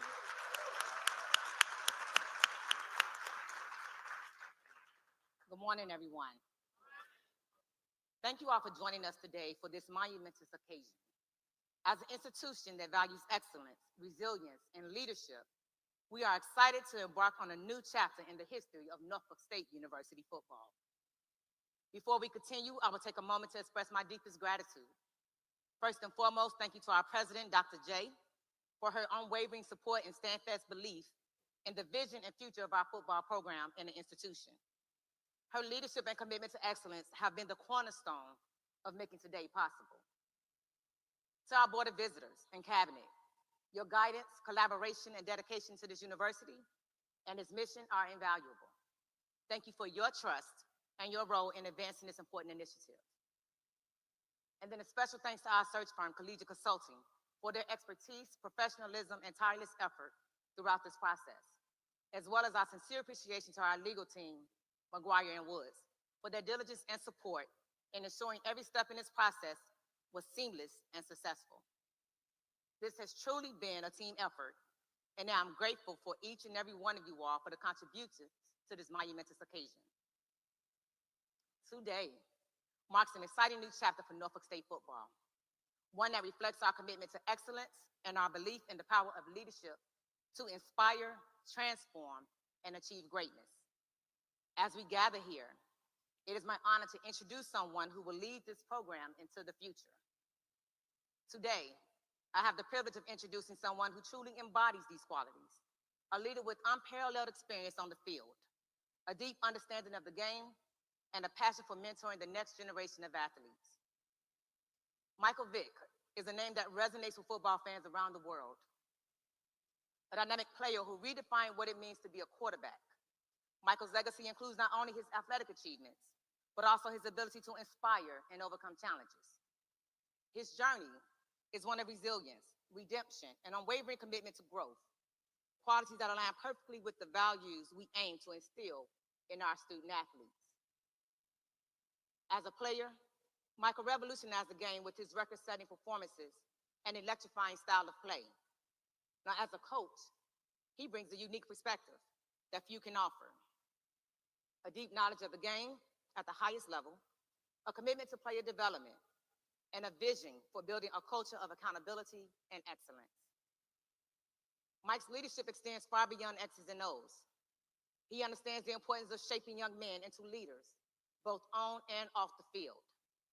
His approach emphasizes discipline, teamwork, and character, ensuring that our players are prepared for success in every aspect of their lives.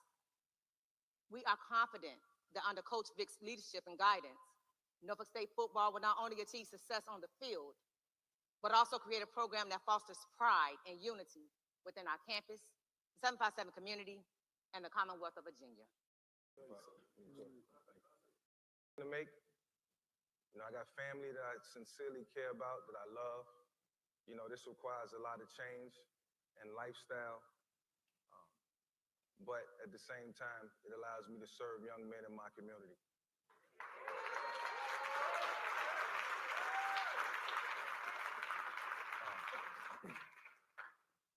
Football is in my blood. It's always been in me. We're passionate about a lot of things in our life. And for me, football has always been, that safe place, that sanctuary.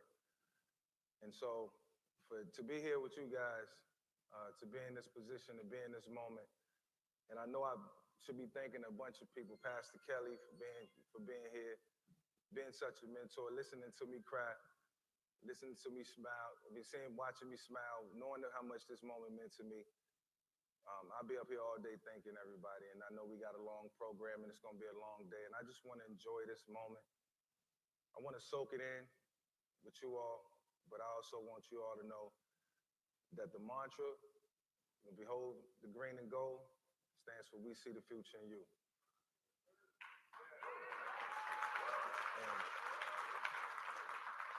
You see the future in me, I see the future in myself, and I hope the young men who we serve, men and women, see the future in themselves. And that's what's most important. So we're going to make the most out of this. We're going to win. We're going to have fun. We're going to bring in the right leadership, the right people to make sure that when these young men leave this program, they go off to bigger and better things and they continue to dream. And I can assure you of that. I give it 110% effort. If anybody ever feel like I'm slacking and not doing my job, don't hesitate to say it. Because as long as I got this whistle, they gonna know when they doing right and wrong. And if I ever hear a whistle behind me and y'all like, damn, Mike, you ain't getting it done, it'll be a full circle moment because I gave y'all the authority to do that at this moment in time. So thank you so much, Dr. J. Anybody I missed, family, friends, thank you for being here. I love y'all. Bruce Smith, AI, D-Mac, my brother. I love you to death. My son, Mateus, who's right here. Let me get off this podium before I start crying. My wife would tell you I'm a very emotional person, and at the right time. But when you cry, you care. And this moment I'll never forget, and I appreciate y'all, and I promise to make y'all proud. Thank you so much for being here.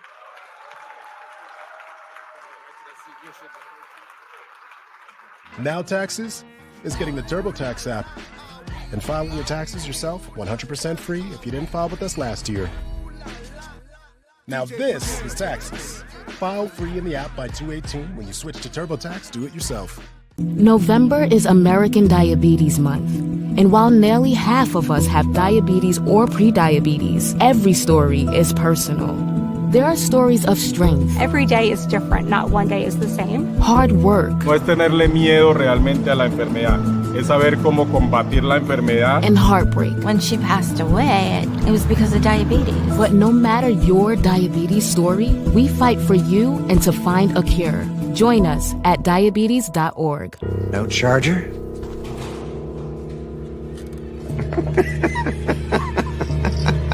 It's a Mac. The battery lasts all day. See you next week. And filing your taxes yourself 100% free if you didn't file with us last year. Pay $0 when you file by 2/18. All tax forms, all 100% free. Now this is Taxes. File free in the app by 2/18 when you switch to TurboTax Do It Yourself. Happy birthday, Dad. Happy birthday. I got you something. We said no gift. We had to get you something. Thank you, honey. I got you this. Did you do this yourself? Man, I had a great teacher. Happy birthday. I love you. I love you too. Love you. Thank you. This is from me to you.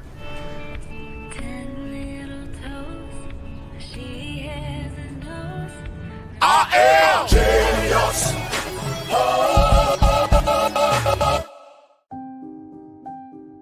Something amazing is happening here. Climate researchers are weathering a data storm.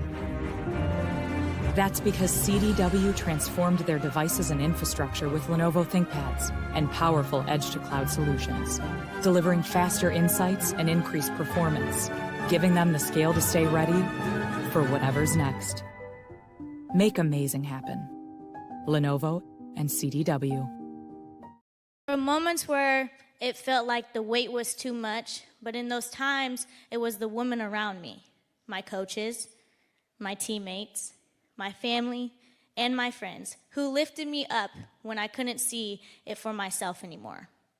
It was my best friend, Simone, who gave me hope and a new path to my dream when I was about to give it up. Women are amazing. I'm gonna say it again. Women are amazing.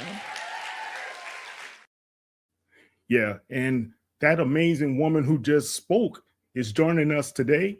That's Miss Jordan Childs. How you doing, Jordan? I'm good. How are you? Oh my gosh, that video was so wow, you'll make me cry over here. I thought it was fitting because, everything you have done and accomplished, I was rooting for you as well as millions of other Americans as well as fans across the world when you became the two-time Olympian as well as a gold medalist with the team. You guys did a fantastic job. I've been watching your career for quite some time. Congratulations. And I'm very, very proud of you. No, thank you so much. That honestly, I can tell you that was my first ever keynote. And Really? I was very nervous, but eventually I think once I realized that what I was saying was very impactful to myself, I honestly was just like, you know what? Stop being nervous and just speak your truth. And so I was really, during that time frame, I was like, okay, wow, these people are really engaged in what I'm saying. This is cool. So I really appreciate you playing that. And, it's something that I'm very proud of myself for doing. Yeah, you've been very, very busy, and I am proud of you, as well as I know a lot of your fans have been. But you've been very busy. I saw you over at the stock exchange, and you were also with the Rockheads as well. You're just living the great life right now in New York City. My son's in New York, man. I know he will have loved to been able to see you. But one thing I like about you and have always loved about you is your great spirit and your spirit to overcome a lot of trials and tribulations. Talk about what's Amen. going on with you, as well as this great campaign, the Candle Day campaign with Bath and Body Works. So, like you were saying, yes, I have been everywhere. I have been living that New York life recently. It's been really cool just having these amazing opportunities and being able to showcase that I have other things that I can do just outside of my sport. And having this campaign and this this sponsorship with Bath and Body Works is honestly amazing. Bath and Body Works has been something that I've been able to live with my whole life ever since I was little. Seeing walking in your house and you smell the candles and you know which candle scent it is and all this stuff. So it's really cool having those opportunities and to see what else Bath and Body Works can do. So this big day that we're talking about, right, is the biggest day for Bath and Body Works. It's like their Super Bowl, or it's like their Black Friday, or it's like, you see Beyonce walking in New York City. Like, this is the biggest day for Bath and Body Works. And knowing that I can be a part of this, it just means the world. It feels like I'm back on that Olympic stage all over again, performing for my country. Like, it's really amazing. And, they are very authentic to who they are. And that's how I am. I'm authentic. I am very, humble about who I am. I want to give the younger generation something to look forward to. And Bath and Body Works is somebody that I just wanted to be able to connect with and have this, day for them. Well, it's a great day. People love Bath and Body Works, especially the scented lotions and perfumes and things to that nature. But one thing is great about them, they have holiday candles and holiday themes as well. Talk about your favorites. I honestly so my favorite holiday candles are typically from Halloween all the way until Christmas, because those Oh, are the okay. holidays, right? Hmm. So my favorite really like scent when it comes to holidays, like during the fall time, is their pumpkin scents. And I think it's really Really? cool because I feel like when you smell it, it feels like they have pumpkin latte. One of them is pumpkin latte, and you smell it, it smells like a pumpkin latte. And I honestly just think having the ability to create scents as if you were baking, or as were cooking something in your house, or you made coffee and you didn't even make it, and somebody walks in, I think that's really cool because it's like, especially for kids, and they go into their parent and be like, "Mom, did you make cookies?" No, it's just a candle. Like, I think that's really cool. But definitely my favorite, holiday is Christmas. And so the Christmas candles that are out right now, whether it's winter candy apple, whether it's, cinnamon, or something that's along the lines of those, sweet sides, I think it's amazing. It's amazing smell. I love the three wick candles. They're amazing. All right. And I heard not only that you get to partake in the great scents and everything for the holidays, but I read you have a special holiday Christmas gift that's coming up for you and your family. You're going to be here in H Town to be able to see Beyonce on stage at halftime for the Ravens and Houston Texans game. Talk about that. Talk about being a part of the Beehive. Yes, the Beehive. I'm forever a Beehive. And I'm also an H-Town hottie. So, you got to put two and two together. But I've been a Beyonce fan since Destiny's Child days. I know it's probably crazy because I was born in 2001, but I still know their music and I still know what they did with the culture and everything like that. So it's really cool to know that somebody like Beyonce has gone through and navigated throughout her whole life and become the person she is. She is the top person in pop for the 21st century. Like, come on, that's literally Right. the great. She's the queen of pop. Like, so yeah, giving this opportunity to my family and also being able to watch an icon, a legend on a day where everybody gets to come together and celebrate, I think is really cool. It's never something that you just be like waking up in the morning and have the opportunity to be like, yeah, I'm going to a Texans and Ravens game and get to see Beyonce. That's very rare. You don't get that. So as a Christmas gift to my family, I was like, y'all want to go? I was gonna, I was gonna go regardless. Like, but Yeah. y'all want to go? So just being able to have that ability to do that for my family, I think is really cool. And, again, everybody was like, oh my gosh, I get to see Beyonce. Some people were like, oh my gosh, I've never watched the Texans or the Ravens. Or some of them were like, I've never even been to a football game. So it's really cool just to be able to, have that. So I'm really excited. I like Christmas. We're still opening presents and doing our traditional stuff that we do, but we're just going to add a little football game in the midst of it. All right, great. I covered the historically Black colleges and universities, as well as the gymnasts that have come out of Fisk University, as well as Tougaloo, Talladega, and now Wilberforce has a team. And do you know Morgan Price and Kristen Johnson? Now Kristen's over at Temple. Yes, I do know who they are. Morgan Price, actually, I believe she goes to Fisk, right? Correct.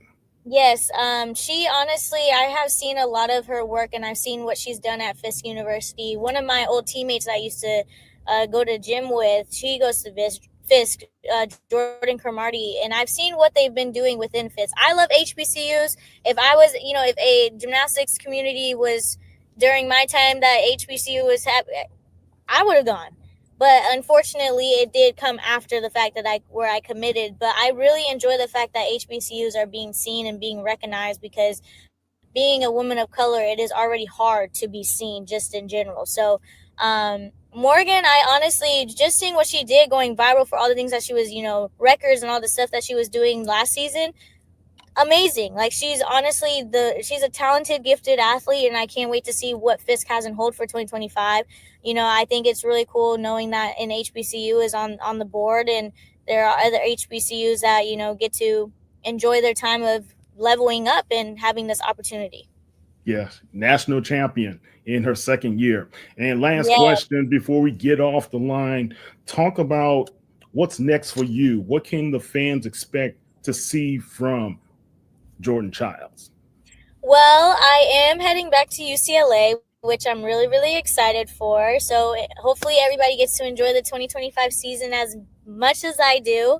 I think honestly now it's just knowing that I did just write a memoir for basically my story. I'm that girl. Congrats. It comes out in March. Thank you. You can pre-order it now. So I definitely can say that is a huge accomplishment for myself. It's a huge project that I'm very, very proud of, and that I was, able to actually tell my story, and hopefully people get to read it and understand where I'm coming from as not just myself, but also as an athlete. But other than that, I've just been enjoying life. I've been, going city to city, state to state, enjoying everything that I can, all these opportunities coming my way. But I definitely can say I can't wait for 2025, and we'll see where it goes. Yeah, you've been enjoying life. I see you're a fast fashionista as well. You have great fashion sense, but you and Simone Biles had a very great relationship. Talk about that relationship before you leave. Yes, me and Simone have, gone through a lot, ups and downs, left and right, through different roads as being, the people that we are. She is the most amazing person. I love her to death. I've known her for a very long time, ever since I was really little. And Biles and Childs will forever be Biles and Childs. I think people kind of, it's like, oh, what's going to happen with this dynamic duo, right? And this dynamic duo is never going to, we're never going to go from each other. We're always going to be right by each other's side and support each other as best as we can. And just seeing her being able to do the things that she does, it gives me more motivation to continue to be the person that I am. So yeah, I love her to death, literally. And I can't wait to see what 2025 has in store for her.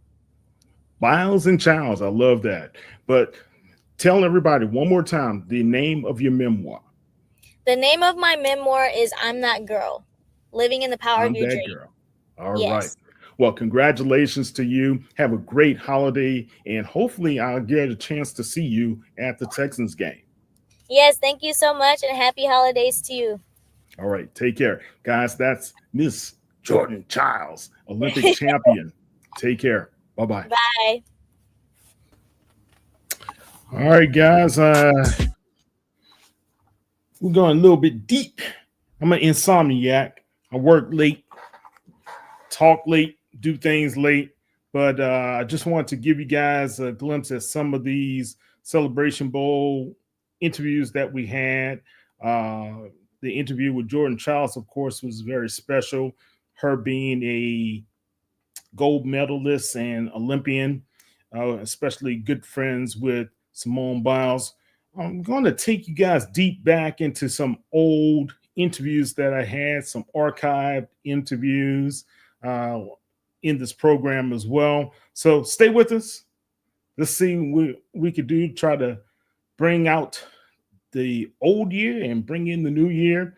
And let's have some fun tonight. Again, I can't sleep, so you're not going to sleep either. All right. All right. Kyle T. Mosley will be back shortly after these messages.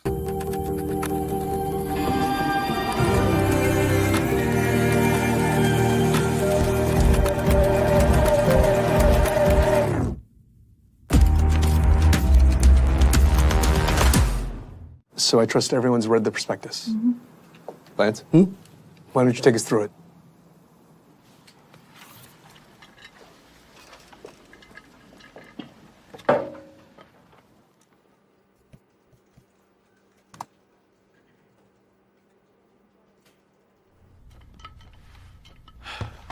Let's get into the prospectus. Okay. I am genius.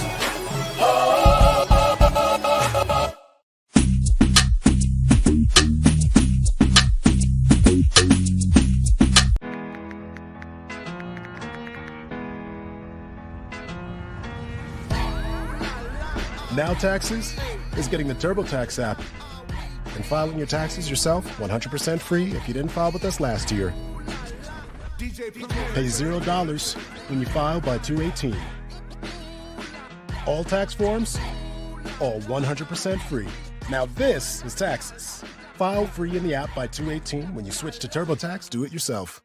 To the inconsiderate monster who has been stealing my pudding, I hope your conscience eats at you as you have eaten my pudding. Bring my pudding back. I wish you the worst, Dale. Mr. Doug Williams, how you doing, Doug? Beautiful words. I'm sorry. Thank you. I am genius.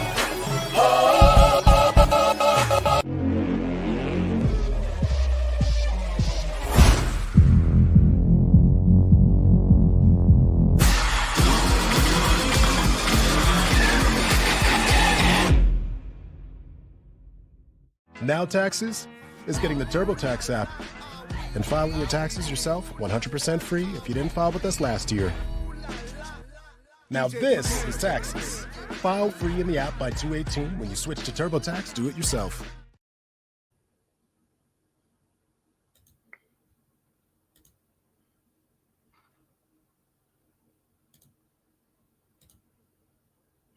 All right, guys, let's kind of talk a little bit about the HBCU Legends Honors for 2024.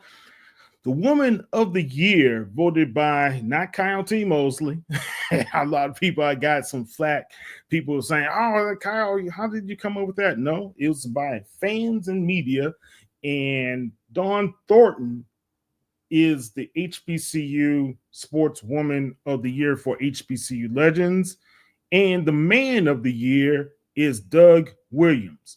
Well, we know that Coach Thornton, she took over the Alabama A&M Bulldogs program coming from Pine Bluff, and she's doing a tremendous job with those young ladies thus far. So she is our Woman of the Year. Congratulations to you, Coach Thornton. Congratulations to you, Doug.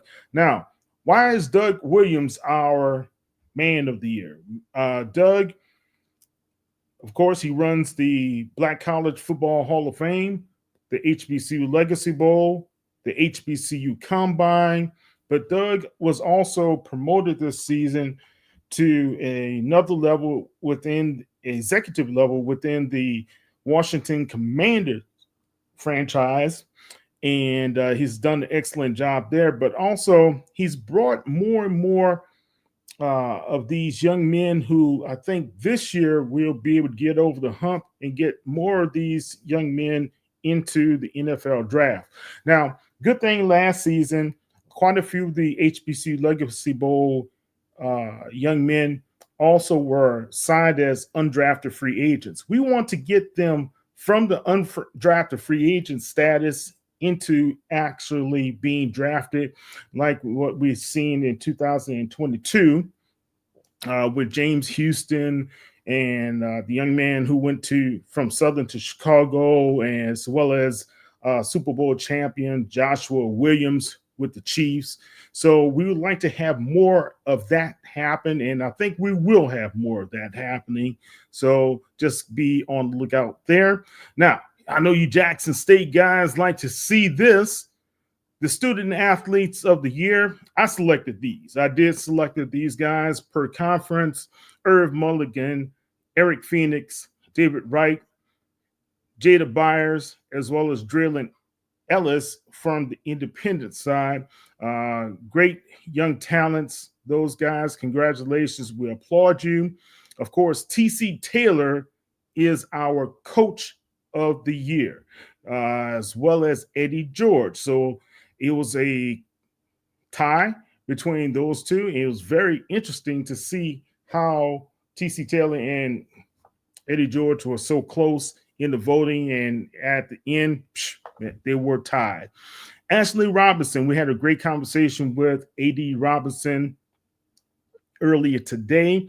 I will have an article on that conversation coming out on HBCU Legends, so stay tuned to that.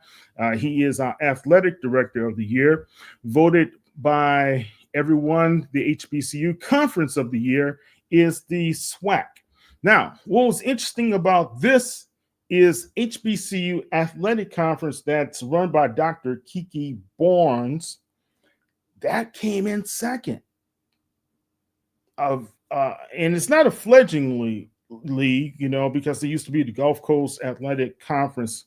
But Dr. Barnes has done such a tremendous job so far with that league, and they're getting a lot of good sponsorship, notoriety. They're being streamed on Urban Edge Network as well. So congratulations to her in her conference, as well as the SWAC. And the brand of the year is Jackson State University. Jackson State has done a tremendous job just being able to have that signature brand recognition across many, many levels. And it's been for a couple of years, as well as FAMU, which came in second. So congratulations to them. The broadcasters of the year, the networks, were tied as well. HBCU Go, which is run by Byron Allen, as well as Urban Edge Network, which is run by Hardy Pelt, as well as Todd Brown. So those two networks that are doing tremendous jobs highlighting and spotlighting our HBCU sports teams, games as well. And Urban Edge Network is also getting into the NBA G League for a second season with the Texas Legends. They also broadcast the NAIA championship game, and they're about to do a couple other partnerships out there in the marketplace as well that has kind of positioned them not only just focus on HBCU, but across the spectrum in other genres. And they have a great partnership with Stats Perform as well. They developed that Podcasters Network. You see Nick Eden, you see Ken Clark and those guys from KC 1400. They're a part of that as well. Okay. The newcomer of the year was pretty much, it's kind of a shock to me. Wasn't a shock, but in a landslide, it was Chris Dishman, coach from Texas Southern University. He was the HBCU newcomer of the year. Of course, Texas Southern, they were a couple wins away. They could have been at 7 wins. They reached 5 wins. They still are improving that program. It's going to be a lot of competition now. You have Tremaine Jackson in the West. Now you have him just being able to come in and recruit so well from Valdosta State. So Coach Dishman and those guys got the challenges, and we can't forget about what Terrence Graves has done at Southern University. And we cannot forget what Nikki Joseph has been doing. I understand they have been heavily recruiting as well. So it's going to be very competitive again in the SWAC West. The story of the year for HBCU Legends is the Jackson State Tigers, the reigning champions for HBCU football. But the story how TC Taylor, who in his second season was able to win, get a contract extension, as well as get the HBCU National Championship, which Jackson State has had before, but this one is special because they never had the Celebration Bowl win. So congratulations to the Tigers. Now, this is what's pretty special to me when it comes to selecting the HBCU Legends of Broadcasting as well as Journalism. That's Mr. Charlie Neal. If you guys don't know Charlie Neal, you got to know Charlie Neal. He's the voice. He has been the voice of Black college football for 30 plus years, from his days at BET, ESPN, now with HBCU Go. So congratulations to Charlie Neal. Ralph Cooper, my mentor. He's over at KCOH in Houston. He's done a tremendous job for many, many of years, 50 plus years as a broadcaster. Let me say that again, 50 plus years as a broadcaster in the Houston area, covering Texas Southern, Prairie View, as well as having a great relationship with Eddie Robinson, Archie Cooley, and many of the legends that have come through HBCU football over the years. Ralph Cooper, very well done. Congratulations. Dr. Kenyatta Cavill from inside the HBCU Sports Lab. If you guys don't know Dr. Cavill, shame on you. Over 600 shows that Dr. Cavill has dedicated to HBCU sports. They just had a great interview with Tremaine Jackson, the incoming head coach over at Prairie View A&M. So congratulations to you, Doc. Tiffany Green, Jay Walker. We can't leave those guys out. What they mean to the broadcasting on an elite level for HBCU football games as well as other sports. Congratulations to them, as well as Jay Walker is now in the SWAC Hall of Fame. No, I take that back. The Black Football Hall of Fame, he's going to be inducted in. Donnell Ware, Box to Row, been doing it for, 2 decades now. And Donnell is a tremendous guy, man. What he's been able to set up, the national championship program, getting all the media's votes every week, as well as the coaches' votes every week when it comes to voting on the top 10. Kudos to Donnell. Tremendous job. Bill Roden, what more can we say? A premier journalist in our era. He needs to be recognized. Had a chance to be able to meet him at the Celebration Bowl. A legend, another legend. Don Hunt, over 40 years of work in the Philadelphia area. He's in the Pennsylvania Sports Hall of Fame, Philadelphia Sports Hall of Fame. He covered Dr. J, Charles Barkley, even covered the hockey and all those sports teams. And he has a lot of great stories. He does a great job covering HBCU still to this day for the Alabama papers down there. And so we had to include Don Hunt. He's a great mentor of mine as well. Stephen J. Gaither. If you guys don't know Stephen J. Gaither, shame on you. Almost 20 years now that Stephen has been doing HBCU Game Day. Has it been 20? It's been 15 plus years. Okay. So, but Stephen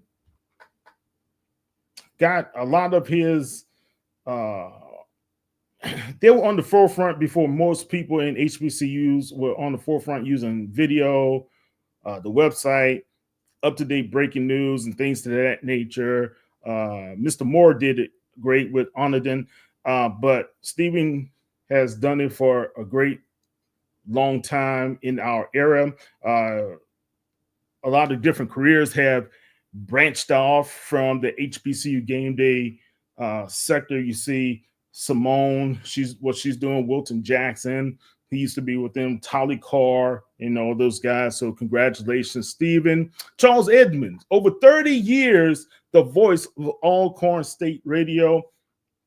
A tremendous person, great person. We call him Mr. Tall. He's used to play ball, and but he's been the voice of Alcorn. He goes on the road. If you ever seen him at a basketball game, he has his whole setup just filming the game at the same time, broadcasting the game and keeping all the stats and everything together at the same time. Great work. Tremendous job, Charles. And Reggie Flood of WBOK in New Orleans. Reggie, as well as Ralph Cooper and a couple other guys. I think at one time we only had 6 African-American men who had their own broadcast on radio for a daily show dedicated to sports. And Reggie has been one for many, many, many a year. And of course, he is a Southern faithful as well. So those Jaguars, Reggie Flood is the man, as well as he's pretty good. He and I share a birthday, so that's my boy, Reggie Flood. So those are honorees for the broadcasting and journalism side. Bands of the year. Now, I'm an old band head, and I had to say that I love all 5 of these bands. Jackson State, of course, the Sonic Boom of the South. The Human Jukebox, Southern University. The Ocean of Soul. They showed up. It showed out with Beyonce. Oh, that was a great one for Christmas Day. FAMU, they won the Band of the Year competition. You had to throw them in, as well as North Carolina A&T, who they competed against, the Blue and Gold Marching Machine. Those guys have been doing it at a high level over there as well. So those are our honorees. We're also going to have a couple more different categories that we will add over time. Especially, I want to talk about some of the rising stars in broadcasting and journalism as well. You have like Mr. Dobbins, who does a great job with Light On. You have Ty Floyd, who she's been at the Pop Tart Bowl, and she's doing another bowl game, and she did the Celebration Bowl. Ty, I know that's what she's always been passionate about and wanted to do. I'm like her uncle, so yeah, Unc is proud of you. Very, very proud of you. Just keep up the great work. Nia Simone, she does a great job with HBCU Go, and we got a lot more. If you guys need to know, like Wild Wayne, KC over at King Clark, over at KC 1400, Wild Wayne with From the Hill podcast, they broke great news. Of course, we got Scotty over at you guys love to call him off script. I know him as Scotty. His mom called him Scott. I call him Scott. No, that's Abron Scott. So he does a great job as well. And we got several other. I can't forget Joshua Sims. Those guys at HBCU Nightly, Class Act, great job. Those guys have been doing for such a long time as well. Him, Mr. Huggins, and Zach. Can't forget Zach with the FCS Central. They do a fine job covering HBCUs as well. So, and I know I'm forgetting somebody. HBCU Pass, HBCU Premier. You guys do a great job. So I can go on and on, but I think when we talk about HBCU sports coverage, congratulations. Great year, 2024.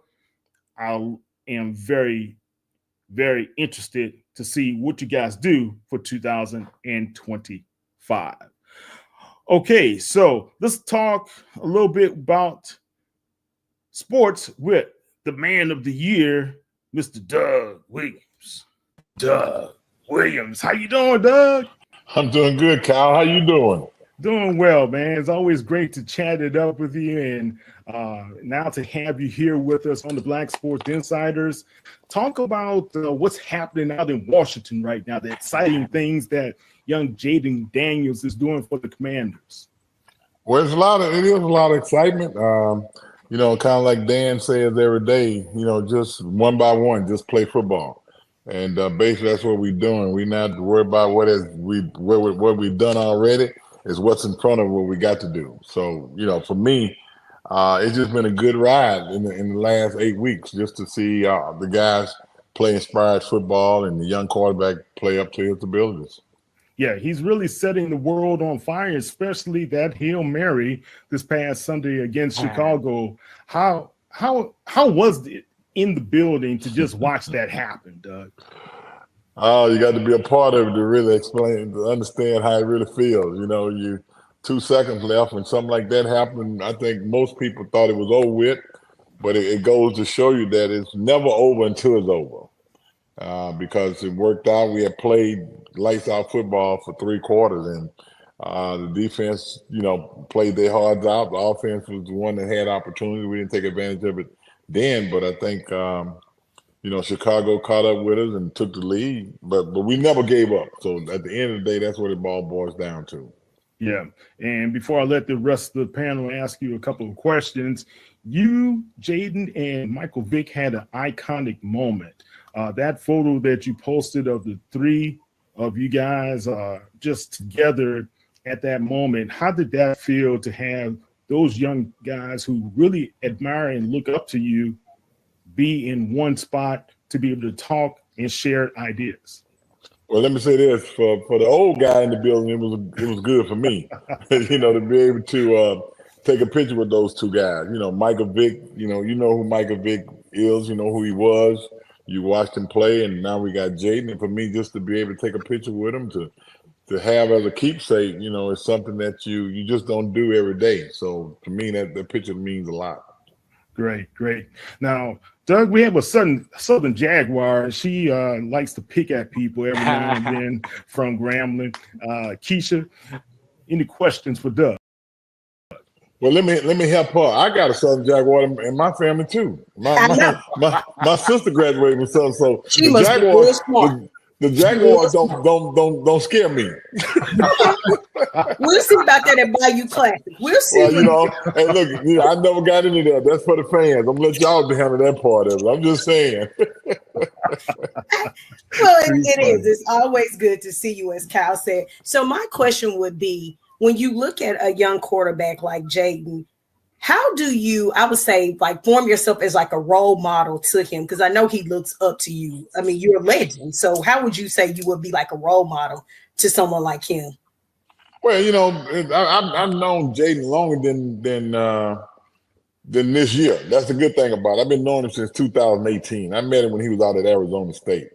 So okay. I've been knowing Jaden a while, and it's easy. I think it's all about what you do in life is from a respectability standpoint, and you got to give him credit. I do for looking up to the guys that came before him, and I think that says a lot for a young guy. When a guy like that give you respect for guys who had played, whether or not it's me or anybody else that had played the position, and I think the other part of it being a African American black quarterback, and him being who he is and what he's done and doing. I think it's an automatic thing. Respect comes with that. Great. Will?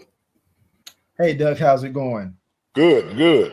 So I wanted to ask this question. When you look at the play of Jaden Daniels and what he's doing in Washington, and really look at the collection of black quarterbacks that are in the NFL, how would you describe that feeling of looking and really taking in the black quarterbacks in the NFL today? Well, let me say this. For me, I'm a type of guy that, I like the play of all the quarterbacks, to be honest with you. Whether or not it was Brady, whether or not it's Aaron Rodgers, Josh Allen. But at the end of the day, it's something special about the young black quarterbacks in this league. And this year when the season started, there was 15 of them. And I said about a year or so ago, and I don't know whether I talked to Kyle about this or not, I said in the next 5 to 10 years, half of the league quarterback was going to be black. but I realized that it was a lot sooner than I thought, and it's something that I don't think it's about stopping these guys from coming in, because I think what happened, like Coach Rob always said, all the guy need is an opportunity. And what they're doing today is giving these guys an opportunity. And when you give them an opportunity, the gates open. And I think now there's too many young guys out there in college, high school, that's going to be coming in here, because people giving them opportunity to play. And, you look at me when I came out, I look back at the guys who didn't get the opportunity to play. And I think at the end of the day, that's the worst thing about being a black quarterback in my position, because the guys before me didn't get the same opportunity that I got. And these guys now get every opportunity there is if you can play the game. It's not about black and white anymore. It's about ability to get the game done and being smart enough to do what they want you to do. And I think that's the best thing. Ray? All right, man, it's my turn finally. I always go last, but it's all good. I'm the only born and raised Washingtonian on this show. You know what I'm saying? I've watched the team as a kid and covered the team for a few years in the past, seen you out at Ashburn. But I just want to ask what you think about how this young man is reinvigorating and re-energizing the fan base. I mean, the fans that loved you and the Halls, Capital Punishment, I'm not going to say they were gone, but the stadium wasn't filling up. But now look at it. That Hail Mary was the craziest moment we've seen since the team moved to Landover in that stadium. What do you think about how just the fan base is now coming back, especially the older fans that you know and love? Well, I think you got to look at it realistically. It's about winning. It's about energizing. It's about the team. It's about looking at some team and knowing that you got a chance to win. I think that's the most important thing. And what Jaden has done is not because of his ability, but it's because of the individual himself. I mean, every day I go in the building, I see Jaden. If I get there at 6:30, he already in there. If I leave at 6 o'clock, he's still there. And I think that's the difference in Jaden and a whole lot of other guys, is the fact that he's willing to put in the work. It ain't about all the things that goes outside of the locker room and the football field. The football field and the locker room to him is big. And I think when you got a guy like that who's your leader,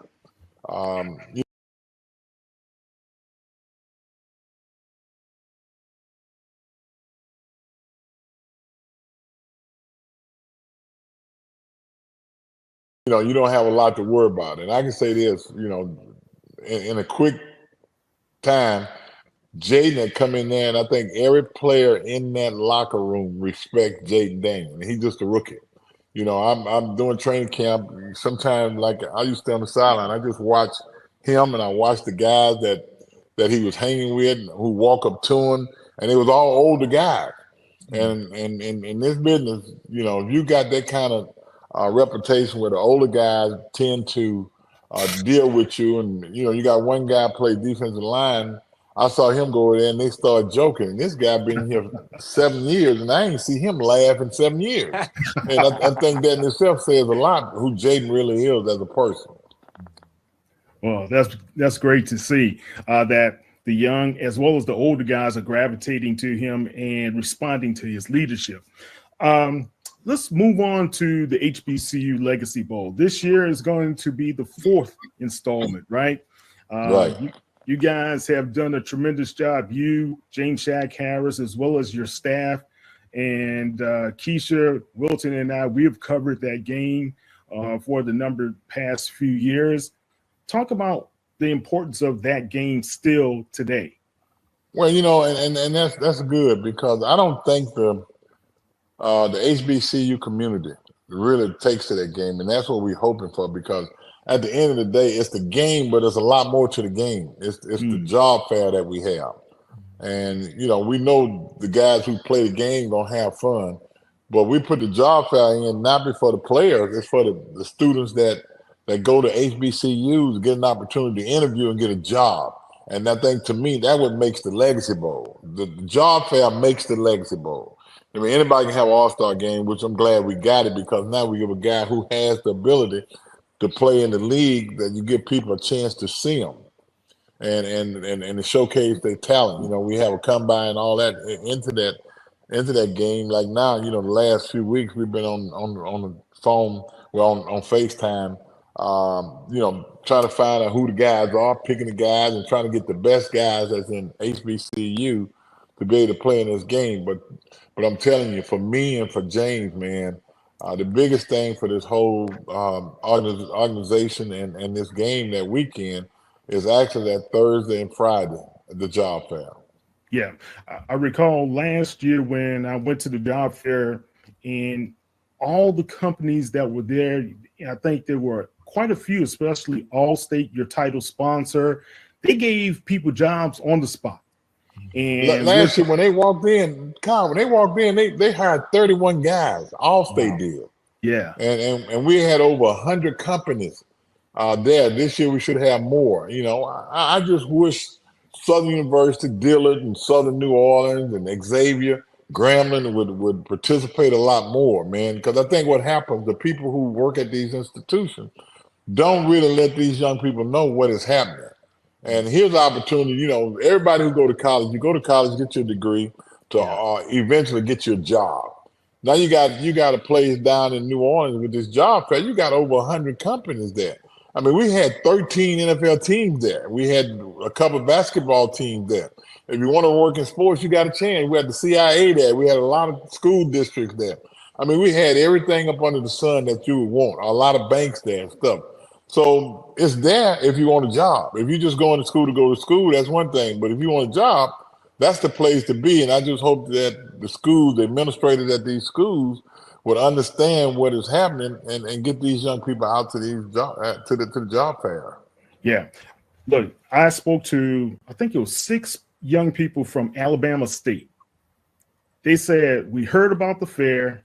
We jumped in the car the next day together, and they all drove down from Montgomery to New Orleans just for the job fair. And I think a couple of them did get offers at that time when I spoke with them. So that's a beautiful thing. You guys keep up that great work.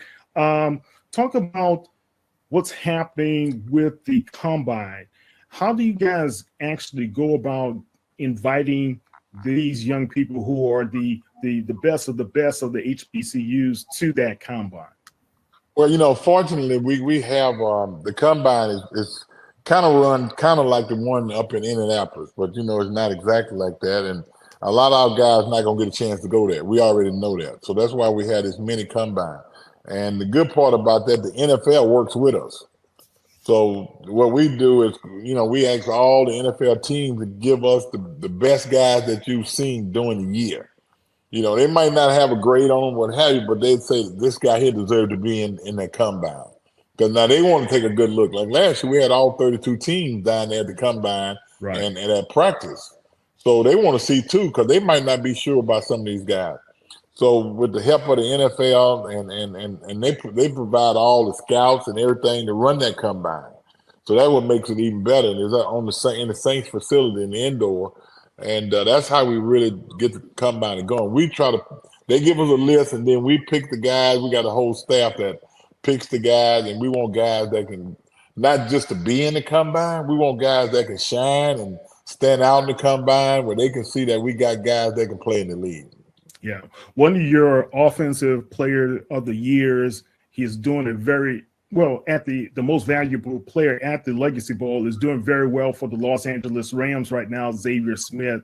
And also Davius Richard signed with the Houston Roughnecks, and he's due to play this March. Talk about that as well. Yeah, it's unfortunate he got hurt in that game, running the ball. And, we don't want quarterbacks to run the football. But I'm glad he had a chance to sign on the offseason, and Xavier has done a couple good things out there for the Rams, and I think that says a lot for the game. We got a young man that I know we scrimmaged the Jets up in New York, and he came to me on the sideline, kid Cargan, who's a return specialist. Now he's in Buffalo. Yep. So he played in that game, and we got a couple more guys who play in the game around the league that is on a lot of team practice squads. So we got quite a few guys on practice squads and things like that. Yeah. Also, you have Michael Badjo from a few seasons ago. He's over in Europe playing. Yeah, this is the opportunity that a lot of guys get. They want to play football, man. Come, if we invite you to the Legacy Bowl, come to the Legacy Bowl. And You know, some of them might get invited to other games, but they understand you can play in 2 games. When I came out of college years ago, I had an opportunity to play in the Senior Bowl and the East-West game. It's about opportunity and it's about an interview. Whatever you can do, if you think you're that good, you need to interview as much as you could. All right. Any last questions for Doug, guys? Yeah, I have one. Doug, when you look at the players that you do invite to the Legacy Bowl each year, what are some things that you wish that when they're coming from their respective schools that they knew a little bit more about before getting there? Well, you know, the biggest knock on the players coming in, and it is a legitimate knock, is the training part of it. And that's learning all the things that a combine consists of, all of the drills and everything. But the most important thing is the weight room. A lot of guys come in don't have the strength that they're looking for. You know, it all depends on what position you play. You know, if you're an offensive lineman, if you can't throw up 225 pounds 22 to 23 times, you know, you're weak, because these D linemen throwing that thing up 35 and 40 times, you know, they're gonna beat you. And I think we lacking in that area and all the agility, because we don't have this training staff at these HBCUs. There's no reason why we shouldn't, because, you know, if you want a good program, you should have people that can help them grow.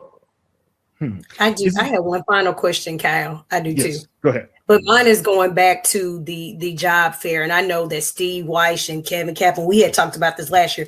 When you talk about, you know, the administration from the schools, what do you think we need to do at our universities to make sure that the students actually get there to the job fair? Because we know how important it is. Right. Well, I think number one, with what you all had to work with this podcast and everything, you know, you got to get into the administrator's head. That's the key. Because, you know, the students on campus, they really don't know what's going on. But you got these certain people that's over certain departments. You got to let them know, hey, y'all need to get to these kids and find a way to get them down to New Orleans for the job fair. I think that's the key. And I'll tell you what, we reached out to a lot of schools and you know, with no answers or anything. And, you know, it kind of get frustrating at times when you got something for other people. And it's not for me and Shaq. You know, we've been down that road. We talk about that all the time, but it's not for them. But it's good for us to sit back and see a lot of young people come in and get jobs and go on with their lives. Yeah, definitely. You know, that's one of the emphasis of our planning committee, is to be able to push that agenda a lot more vigorously this season, to be able to make sure they understand there's some benefits for those young people, especially, like you say, at Dillard, Xavier, and Southern. They're right there. They don't have to travel as far as the Alabama State and the Florida A&M kids that I've met. No, you're right. So that's very important. All right, Doug, any last thoughts, any last tidbits you want to share with the listeners at this time? No, I just appreciate you all having me on, and hopefully a lot of people listen and understand how important the job fair and the Legacy Bowl really is to HBCUs. I think that's the most important thing. All right, guys, that is Mr. Doug Williams. And Doug, we will have the Legacy Bowl when? It's on, I think it's February the 22nd, that weekend. You know, it's late. It's after Mardi Gras. We don't have to worry about the floats and things like that. It's our week down there. We're the last thing of the year. Last thing of the year. And it's all week long, guys. And it's a great time for those young guys. And a lot of those guys make some good long friends as well. Thank you very much, Doug. I appreciate you all. All right. That was Doug Williams, and talking about the Legacy Bowl. February 22nd, put it on your calendar. Try to get down to New Orleans, Louisiana. If you cannot get to the Super Bowl, come to the Legacy Bowl. And we will be there supporting the Legacy Bowl as well. All right, guys, I am going to call it a night tonight. We had a good time talking late at night. We're going to talk a little bit more before the year is out. We'll probably run some segments before the new year comes in tomorrow. It's New Year's Eve 2024. Say your resolutions and pin your resolutions and put your goals and commitments down for 2025. I'm not going to even try for myself, but I know what they are for me going forward. Guys, I think we're going to have a tremendous year in HBCU sports, starting with the basketball. Then you have the spring track and field, golf, and everything else. And we're going to get right back to the draft and hopefully get some of these guys drafted in the National Football League. And also, can't forget the XFL, or what they call the UFL, is going to be kicking off in March. So quite a bit of our talent will be a part of the UFL. So that can be utilized more like a developmental league for some of those young guys, because even after the league is over, they get a chance to go into summer camps for some of the National Football League teams there as well. So there's a lot to talk about. Just because football season is over doesn't mean that Black Sports Insiders as well as HBCU Legends has stopped. We're going to keep on grinding and try to deliver the best news to you guys as possible. I'm Kyle T. Mosley. You guys have a blessed 2025. If we don't see you, you don't hear from us, we pray for you, your family, the health, wealth, and as well as your well-being the entire 2025. Take care and have a great night.